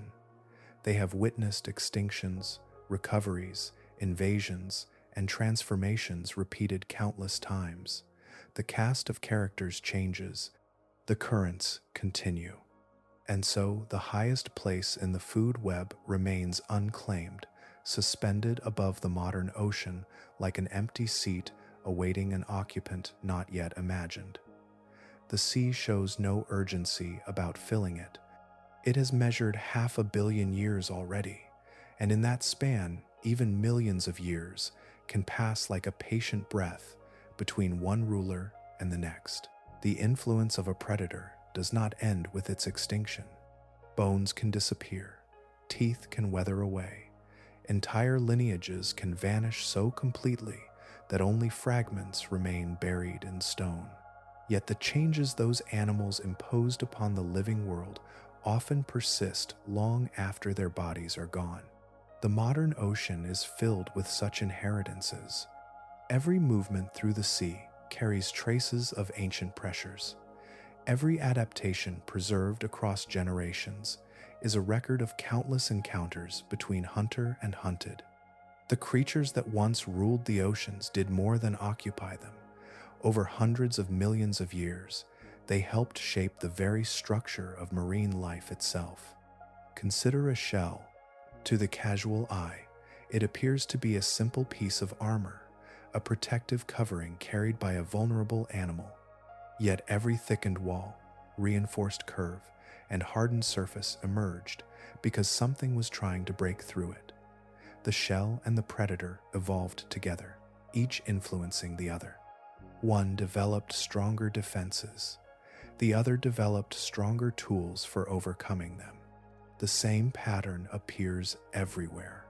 Speed exists because pursuit exists. Camouflage exists because detection exists. Defensive spines exist because mouths evolved to swallow. Burrowing behavior exists because the surface became dangerous. Entire strategies of survival arose not in isolation, but in response to the constant presence of predation. Long ago, when the earliest large hunters appeared in the seas, those pressures intensified dramatically. The arrival of creatures such as Anomalocaris transformed evolutionary possibilities. For the first time, animals faced predators capable of actively searching, pursuing, and capturing prey. Life could no longer rely solely on existing unnoticed. New solutions became necessary. Many researchers believe these escalating interactions contributed to the extraordinary diversification of the Cambrian explosion. Across a relatively brief geological interval, animal body plans multiplied into forms that still define the major branches of life today. Eyes became more sophisticated. Armor became more common. Movement became faster and more complex. Predation did not create this transformation alone, but it helped drive it forward. As the ages passed, the arms race continued. Marine ecosystems became increasingly intricate as prey species developed new ways to survive, and predators evolved new ways to overcome them. Reef organisms found shelter within increasingly complex structures. Schooling behavior emerged as safety in numbers became advantageous. Some animals retreated into deeper water. Others migrated across immense distances. Every adjustment altered the environment around it, creating fresh opportunities and fresh challenges. Over time, these interactions accumulated into something far larger than any individual species. Coral reefs, for example, are often celebrated for their beauty and biodiversity. Yet, part of their ecological significance lies in the refuge they provide. Their labyrinth of passages, crevices, and hiding places allows smaller organisms to evade larger hunters. The architecture of a reef is not merely geological or biological. It is also shaped by the ancient dialogue between predators and prey. The same is true of migration routes traced across oceans by whales.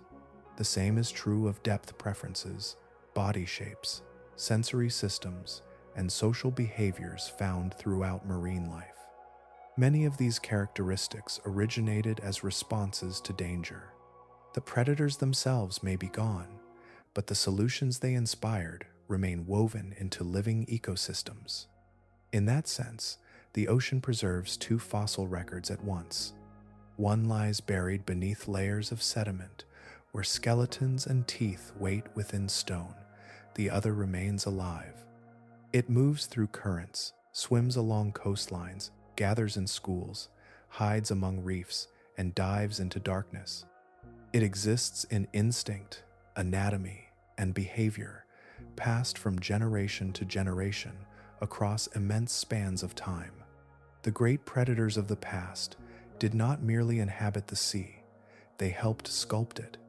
Their influence survives in every creature, still navigating those waters today, carrying forward patterns established across 500 million years.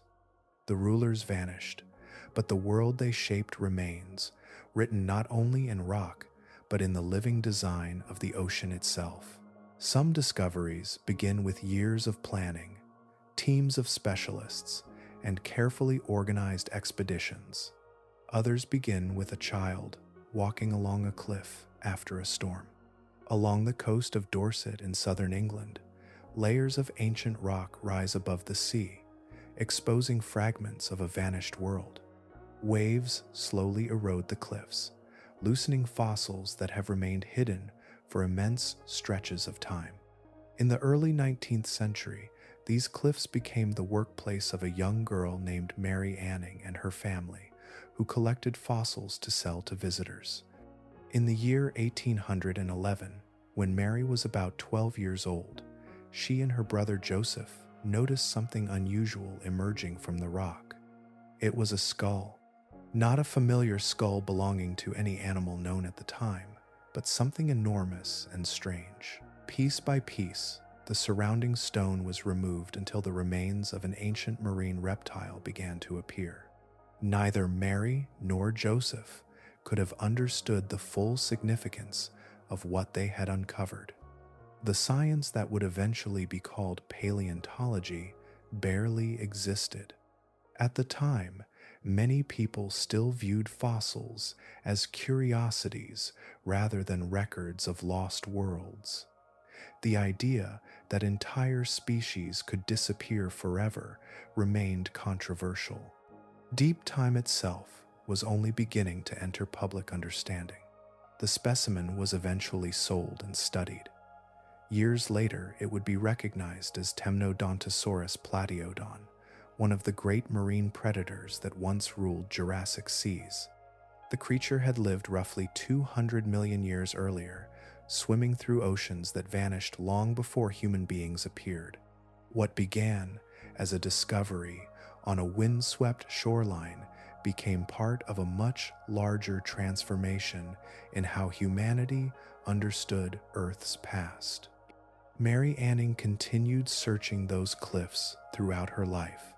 Again and again, she uncovered extraordinary fossils.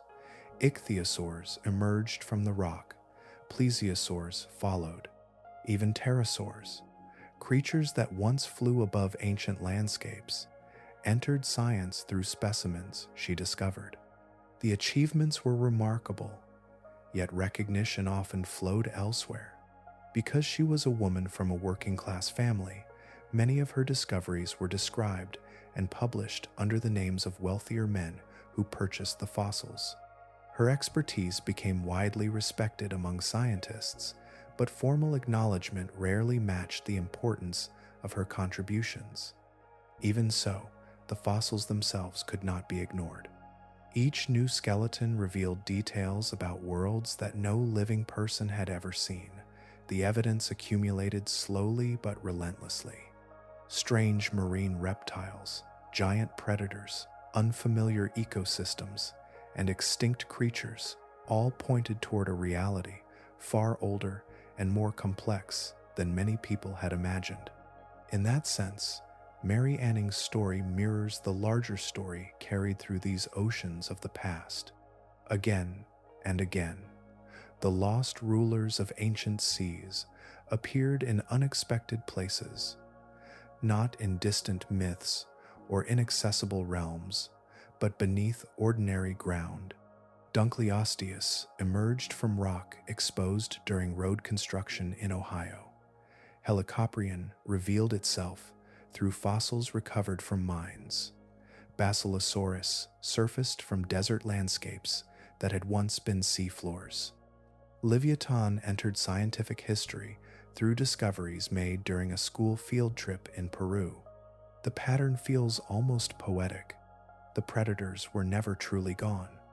Their lives ended millions of years ago, yet traces of their existence remained sealed within stone, waiting patiently for someone to notice them. A cliff collapses, a quarry expands, a highway cuts through ancient shale, a student bends down beside an exposed fossil. Suddenly, an entire chapter of Earth's history returns to view. Humanity has been reading these chapters for only a brief moment. Roughly 2 centuries separate the earliest fossil discoveries of the modern scientific era from the present day. Compared with the hundreds of millions of years occupied by the creatures themselves, that interval is almost immeasurably small. We arrived near the end of the story and only recently learned how to read the pages.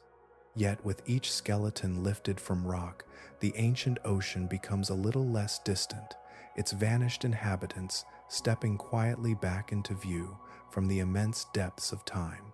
Imagine placing a marker in the ocean more than 500 million years ago, then watching the waters above it without interruption until the comparatively recent disappearance of Megalodon. Continents would drift across the planet, mountains would rise and erode away, entire seas would open and close, ice would advance and retreat countless times. The familiar geography of the modern world would appear only near the very end of the journey. Yet through all of that change, one story would continue. Not the story of any single species, but the story of pursuit. The span connecting the earliest known apex predators of the Cambrian world to the extinction of Megalodon stretches across roughly 511 million years. It is a duration so immense that ordinary comparisons begin to fail. It exceeds the history of vertebrates on land. It reaches farther back than forests, resembling those of today. It encompasses transformations so vast that entire ecosystems seem to flicker in and out of existence. Within that immense interval, the ocean repeatedly crowned new rulers. The first belonged to a world almost unrecognizable to modern eyes, where strange, soft-bodied hunters moved through seas filled with unfamiliar life. Later came giant arthropods armed with crushing appendages. Armored fishes followed. Cartilaginous predators rose after them. Marine reptiles inherited the throne in several different forms. Mammalian hunters eventually entered the story and reshaped it again. Each dynasty appeared permanent while it lasted. Each seemed perfectly adapted to the world around it. Yet every one of them disappeared. The reasons differed from age to age. Some vanished during mass extinctions that reshaped the planet. Others declined as climates shifted, prey populations changed, or competitors emerged. Some were undone by the very specializations that once made them successful. What remained constant was the cycle itself. A predator gained an advantage. Prey responded. New defenses emerged. Predators adapted in turn. Stronger jaws appeared. harder shells followed. Faster swimming evolved. Better vision emerged. Camouflage improved. Deeper habitats became refuges. New hunting strategies developed in response. No side ever won permanently. The contest simply continued. Across geological time, this process became one of the most powerful creative forces in the history of life. It encouraged innovation, rewarded adaptation, and reshaped ecosystems generation after generation. Entire anatomical features originated within this continuing struggle. Behaviors changed because survival demanded it. Body plans diversified because old solutions eventually stopped working. The oceans became laboratories of escalation. Even when one dynasty vanished, the conflict did not vanish with it. The next rulers inherited a world already altered by those who came before. Ancient predators shaped the challenges faced by future predators. Ancient prey shaped the weapons future hunters would require. In this way, the story resembles a relay rather than a sequence of isolated events. The participants changed. The race continued. Seen from a human perspective, the scale of this narrative is almost impossible to grasp. Civilizations rise and fall within mere moments compared with the intervals involved here. Recorded history occupies only the thinnest fraction of the timeline. Entire cultures could appear, flourish, and disappear thousands of times before geological evolution noticeably altered the ocean's highest predators. Yet the process remains active even now. The pace has become quieter. No giant pliosaurs patrol the seas. No megalodon crosses continental shelves. No macroraptorial whales dominate marine food webs. The modern ocean feels less dramatic at its highest levels than many of the worlds that came before. Still, the ancient contest persists. Predators continue hunting. Prey continue adapting. Selection continues shaping both sides, one generation at a time. The longest war in the history of complex life never truly ended. It simply changed participants, softened its voice, and continued beneath the waves, where every pursuit still carries echoes of a struggle that began hundreds of millions of years ago and remains unfinished today. Long before a fossil reaches a museum shelf or appears in a scientific paper, it spends millions of years becoming part of the landscape itself. A cliff face crumbles. A river changes course. Wind strips away a layer of sediment no human eye has seen before. Somewhere beneath the surface, a fragment of an ancient predator waits inside stone, patient in a way only geology can be. The map of the modern world is scattered with such places. Along the coast of southern England, waves continue to strike the Jurassic cliffs of Dorset. Rock falls expose layers that formed beneath seas inhabited by creatures whose reign ended unimaginably long ago. From time to time, bones emerge from those cliffs and begin a brief second journey. The same shoreline where Mary Anning once searched still releases traces of the predators that moved through those waters nearly 200 million years ago. The process has never truly stopped. The sea simply continues its work, grain by grain, winter after winter. Across the Atlantic, the dark shales of Ohio preserve another chapter. Beneath fields, roads, riverbanks, and growing towns lies the armor of a vanished world. When streams cut into old deposits or construction projects open fresh exposures, plates from ancient fishes occasionally reappear. The stone remembers. It carries impressions from ecosystems that vanished hundreds of millions of years before the first human settlement occupied the region. Far to the south, in Egypt's western desert, sunlight falls across a landscape that seems almost impossible. Whale vertebrae rest beneath open sky. Rib cages emerge from sandstone. Long skeletal columns stretch across ground, now surrounded by heat and sand. Yet every bone belongs to an ocean that once occupied this place. Wadi al-Hitan preserves not only individual animals, but entire relationships between predator and prey. The desert appears silent, though beneath that silence lies the memory of an ancient sea nursery and the hunters that patrolled it. On the Pacific margin of South America, the Pisco Formation rises above waters still connected to the story written in its rocks.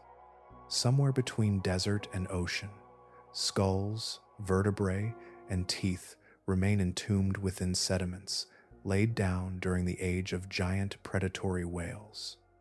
The coastline has changed, species have changed, currents have shifted, yet the same ocean continues breathing against the shore, while fragments of its former rulers remain preserved nearby. In the Netherlands, limestone deposits around Maastricht continue to yield remnants of the Cretaceous Sea. It was here that one of the first great marine reptiles entered scientific history, long before paleontology became a formal discipline. The stone still contains pieces of that vanished ecosystem, waiting for chance and persistence to reveal them. Seen together, these places form something larger than a collection of fossil sites. They are chapters of a single archive distributed across the planet. The ocean remembers its predators in many ways. It remembers them in teeth hidden within sediment. It remembers them in bones, gradually released through erosion. It remembers them in reefs, shaped by hundreds of millions of years of ecological pressure.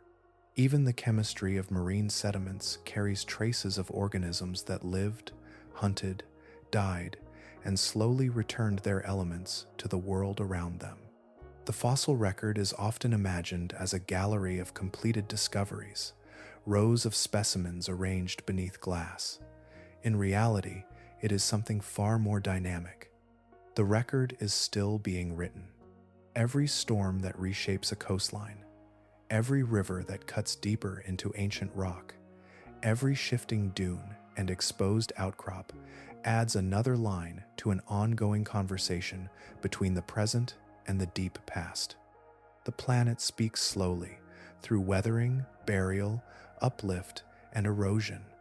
The answers arrive one fragment at a time.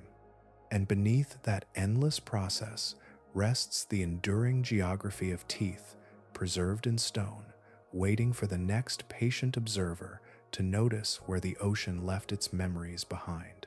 A throne does not need to be occupied to shape a kingdom. Sometimes its absence is enough. Across the modern ocean, currents still circulate between continents. Whales still migrate across entire basins. Sharks still patrol coastlines.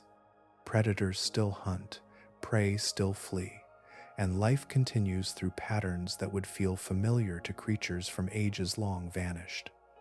At first glance, the sea appears as vibrant and intricate as ever. Yet beneath that richness lies a subtle absence. For most of the history of complex life, ocean ecosystems were built beneath the shadow of hyper-apex predators, animals that occupied levels of the food chain beyond anything living today. Their presence extended through every layer below them. Energy flowed upward through long ecological staircases, eventually reaching creatures so large, specialized, and dominant that entire communities evolved in response to them. That architecture is gone. The modern ocean remains astonishingly diverse, but diversity and hierarchy are not the same thing. Coral reefs teem with species. Open oceans support immense migrations. Deep waters conceal organisms stranger than any imagined by earlier naturalists. Even so, the uppermost structure of the food web is noticeably different from the one that existed through much of the past half-billion years. The difference is not dramatic enough to be seen from the deck of a ship. It appears only when viewed across immense spans of time. The predators that once occupied the highest ecological tiers disappeared one by one. Some were undone by changing climates. Others vanished when food webs collapsed beneath them. Entire lineages rose, dominated, and disappeared. The result is the ocean inherited by the present day, an ocean still alive with predators, but lacking the towering ecological depth that once defined it. We live within the aftermath of that transformation without noticing it. Every voyage across the sea takes place on waters already altered by absences millions of years old. Every study of marine ecology examines systems shaped by extinctions so ancient they feel almost detached from reality. Yet those losses remain woven into the structure of living ecosystems. The sea we know is not incomplete. It is not damaged by comparison with the distant past. It remains one of the most complex biological systems ever to exist on Earth. Vast forests of kelp sway beneath the surface. Reefs construct entire underwater cities. Whales cross hemispheres, guided by instincts refined over countless generations. Still, the ocean of today is, in one important sense, a quieter version of itself. The highest rung has remained empty for an extraordinarily long time. Millions of years have passed since the disappearance of the last truly gigantic hyper-apex predators. Entire climates have come and gone. Ice sheets have advanced and retreated. Coastlines have shifted. Human beings appeared, spread across the planet, and began studying the sea. Through all of it, no successor emerged to reclaim that vanished position. The silence at the top has lasted longer than many complete dynasties of predators lasted during earlier chapters of Earth's history. Whether that silence continues is impossible to know. Evolution rarely repeats its solutions, yet it repeatedly discovers new ones. Again and again, unrelated groups inherited empty ecological opportunities and transformed into something extraordinary. Arthropods became rulers. Armored fishes followed. Sharks, reptiles, and mammals each took their turn. None resembled the dynasty before it, yet all eventually rose to the summit. The future may hold another such transformation. Some lineage alive today, small, unremarkable, and easily overlooked, may possess the distant potential to become something entirely different millions of years from now. If that future arrives, neither oceans nor continents will look quite as they do today. The world that welcomes a new dynasty will be a different planet in all but name. For now, the throne remains empty, and the ocean, patient as it has always been, continues moving beneath the sky, carrying forward a silence so ancient that only geological time can hear its full meaning. Night falls across an ocean that seems timeless. The tides continue their slow movements against shorelines. Currents wander between continents. Beneath the surface, sharks patrol familiar routes, squid rise from darkness, and whales travel through ancient migratory corridors older than human memory. To anyone standing at the water's edge, the sea appears complete, immense, and alive beyond measure. Yet the ocean of tonight is not the ocean that once was. 10 million years ago, waters held predators whose scale now feels almost mythological. Giant whales, armed with the largest functional teeth ever evolved, moved through productive seas, rich with prey. Their descendants remain, but those immense hunters are gone, leaving only scattered bones buried beneath sediment and desert rock. Travel further back, to 66 million years ago, and every coastline belonged to another dynasty. Long reptilian bodies crossed warm seas. Massive jaws closed around prey with astonishing efficiency. Some carried an additional set of teeth deep within their throats, turning every successful strike into an almost certain capture. For millions of years, they occupied the highest levels of marine life until a changing world erased them as completely as a wave smooths a mark in wet sand. Further still, 130 million years ago, oceans supported food chains of remarkable depth. Predators hunted predators that hunted predators beneath them. Energy climbed through ecological levels that no longer exist. At the summit were creatures so dominant that modern ecosystems offer no true comparison. The structure itself vanished long before the appearance of our own species. Hundreds of millions of years earlier, armored fishes moved through Devonian waters. Their skeletons carried blades formed from bone rather than teeth. Jaws opened and closed with extraordinary speed, transforming the mechanics of predation and establishing patterns that would echo through countless lineages after them. They, too, passed into extinction, leaving only fragments embedded within stone. And before any of those worlds existed, more than 500 million years ago, a soft-bodied hunter drifted above ancient seafloors.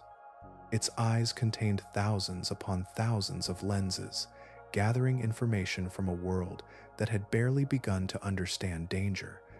In its presence, prey acquired new reasons to hide, harden, burrow, and flee. The evolutionary consequences of that transformation continue even now, woven into the bodies of living creatures that have never heard its name. All of those oceans are gone. Their inhabitants vanished. Their ecosystems collapsed, transformed, or evolved into forms their earliest architects could never have anticipated. Yet each world contributed something to the one that survives today. The sharks that cut through modern currents carry the inheritance of countless vanished competitors. Whales move through routes shaped by predators, long extinct. Reef fish shelter within structures refined by ancient pressures. Even behaviors that appear ordinary often trace their origins to struggles that began hundreds of millions of years before the first human watched the sea. The creatures swimming beneath the surface tonight are extraordinary in their own right. They represent survivors, descendants, innovators, and specialists shaped by an evolutionary story almost too vast to hold in a single thought. Their world remains beautiful beyond description, filled with migrations, hunts, symbioses, and mysteries still waiting to be understood. Yet compared with much of the past, the summit is quieter. The great dynasties are gone. The deepest trophic ladders have shortened. The highest throne remains empty. No singular ruler dominates the oceans in the way earlier ages repeatedly produced. In that sense, the modern sea occupies a unique moment in Earth's history. It is not empty. It is not diminished. It is resting. After 500 million years of rising and falling empires, after endless cycles of invention, competition, extinction, and renewal, the ocean of tonight feels almost contemplative. The silence at its highest level is not absence alone. It is an accumulation, the sound of ancient predators fading into memory, the sound of vanished kingdoms settling into stone, the sound of 500 million years finally becoming history, while the water above continues its patient journey beneath the stars. The story does not end with extinction. It lingers in currents, long after the predators themselves vanished, long after their bones settled into sediment and their names disappeared from the living world. The consequences of their existence remained behind. Those consequences drift through every ocean on Earth, woven so deeply into marine life that they have become almost invisible. The sea still carries their signature. Somewhere beneath the surface, a shell closes around a vulnerable body. Its strength was not invented in isolation. Across immense spans of time, generation after generation survived because their armor resisted, crushing jaws a little more effectively than before. What began as a response became a legacy, passed forward through ages until it reached the present day. Elsewhere, a school of fish turns in perfect synchrony. Thousands of bodies move as though guided by a single thought. The behavior appears graceful now, almost effortless. Yet behind it lies a history measured in hundreds of millions of years. Countless ancestors learned, through survival and loss, that unity offered protection against hunters moving through the water around them. Far below, a whale descends into darkness. Light fades, pressure rises, the surface world recedes overhead. Such journeys serve many purposes, but they are also echoes of ancient pressures. Through deep time, danger shaped movement. Predators influenced where prey gathered, where they traveled, and how they survived. The traces of those influences remain long after the hunters themselves disappeared. The ocean was shaped by teeth, not merely by the act of feeding, but by the endless evolutionary dialogue that feeding created. Every successful attack encouraged a defense. Every defense encouraged a new strategy. Across 500 million years, predator and prey altered one another continuously, sculpting bodies, behaviors, ecosystems, and entire evolutionary pathways. Hunger became a creative force. It carved channels through the history of life, as surely as rivers carve valleys through stone. The creatures responsible for much of that shaping are resting now.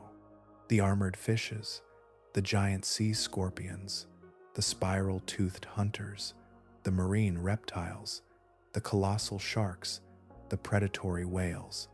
Their dynasties ended one by one until all that remained were fragments embedded within rock and the biological consequences they left behind. Those predators no longer swim through the oceans they helped create. They have returned to the planet in another form. Some became minerals locked within ancient stone. Some dissolved into sediments resting beneath sea floors. Some weathered from cliffs and entered rivers before returning once more to the sea. Their atoms have traveled through cycles so vast that individual identities disappeared long ago. The Earth is patient with such transformations. Over immense spans of time, even the greatest hunter becomes part of the landscape. Bone becomes rock, rock becomes sediment, sediment becomes part of a future world. Nothing remains unchanged forever. And so the ocean continues. Tonight, its surface rises and falls beneath the moon just as it did before the first predator ever opened its mouth.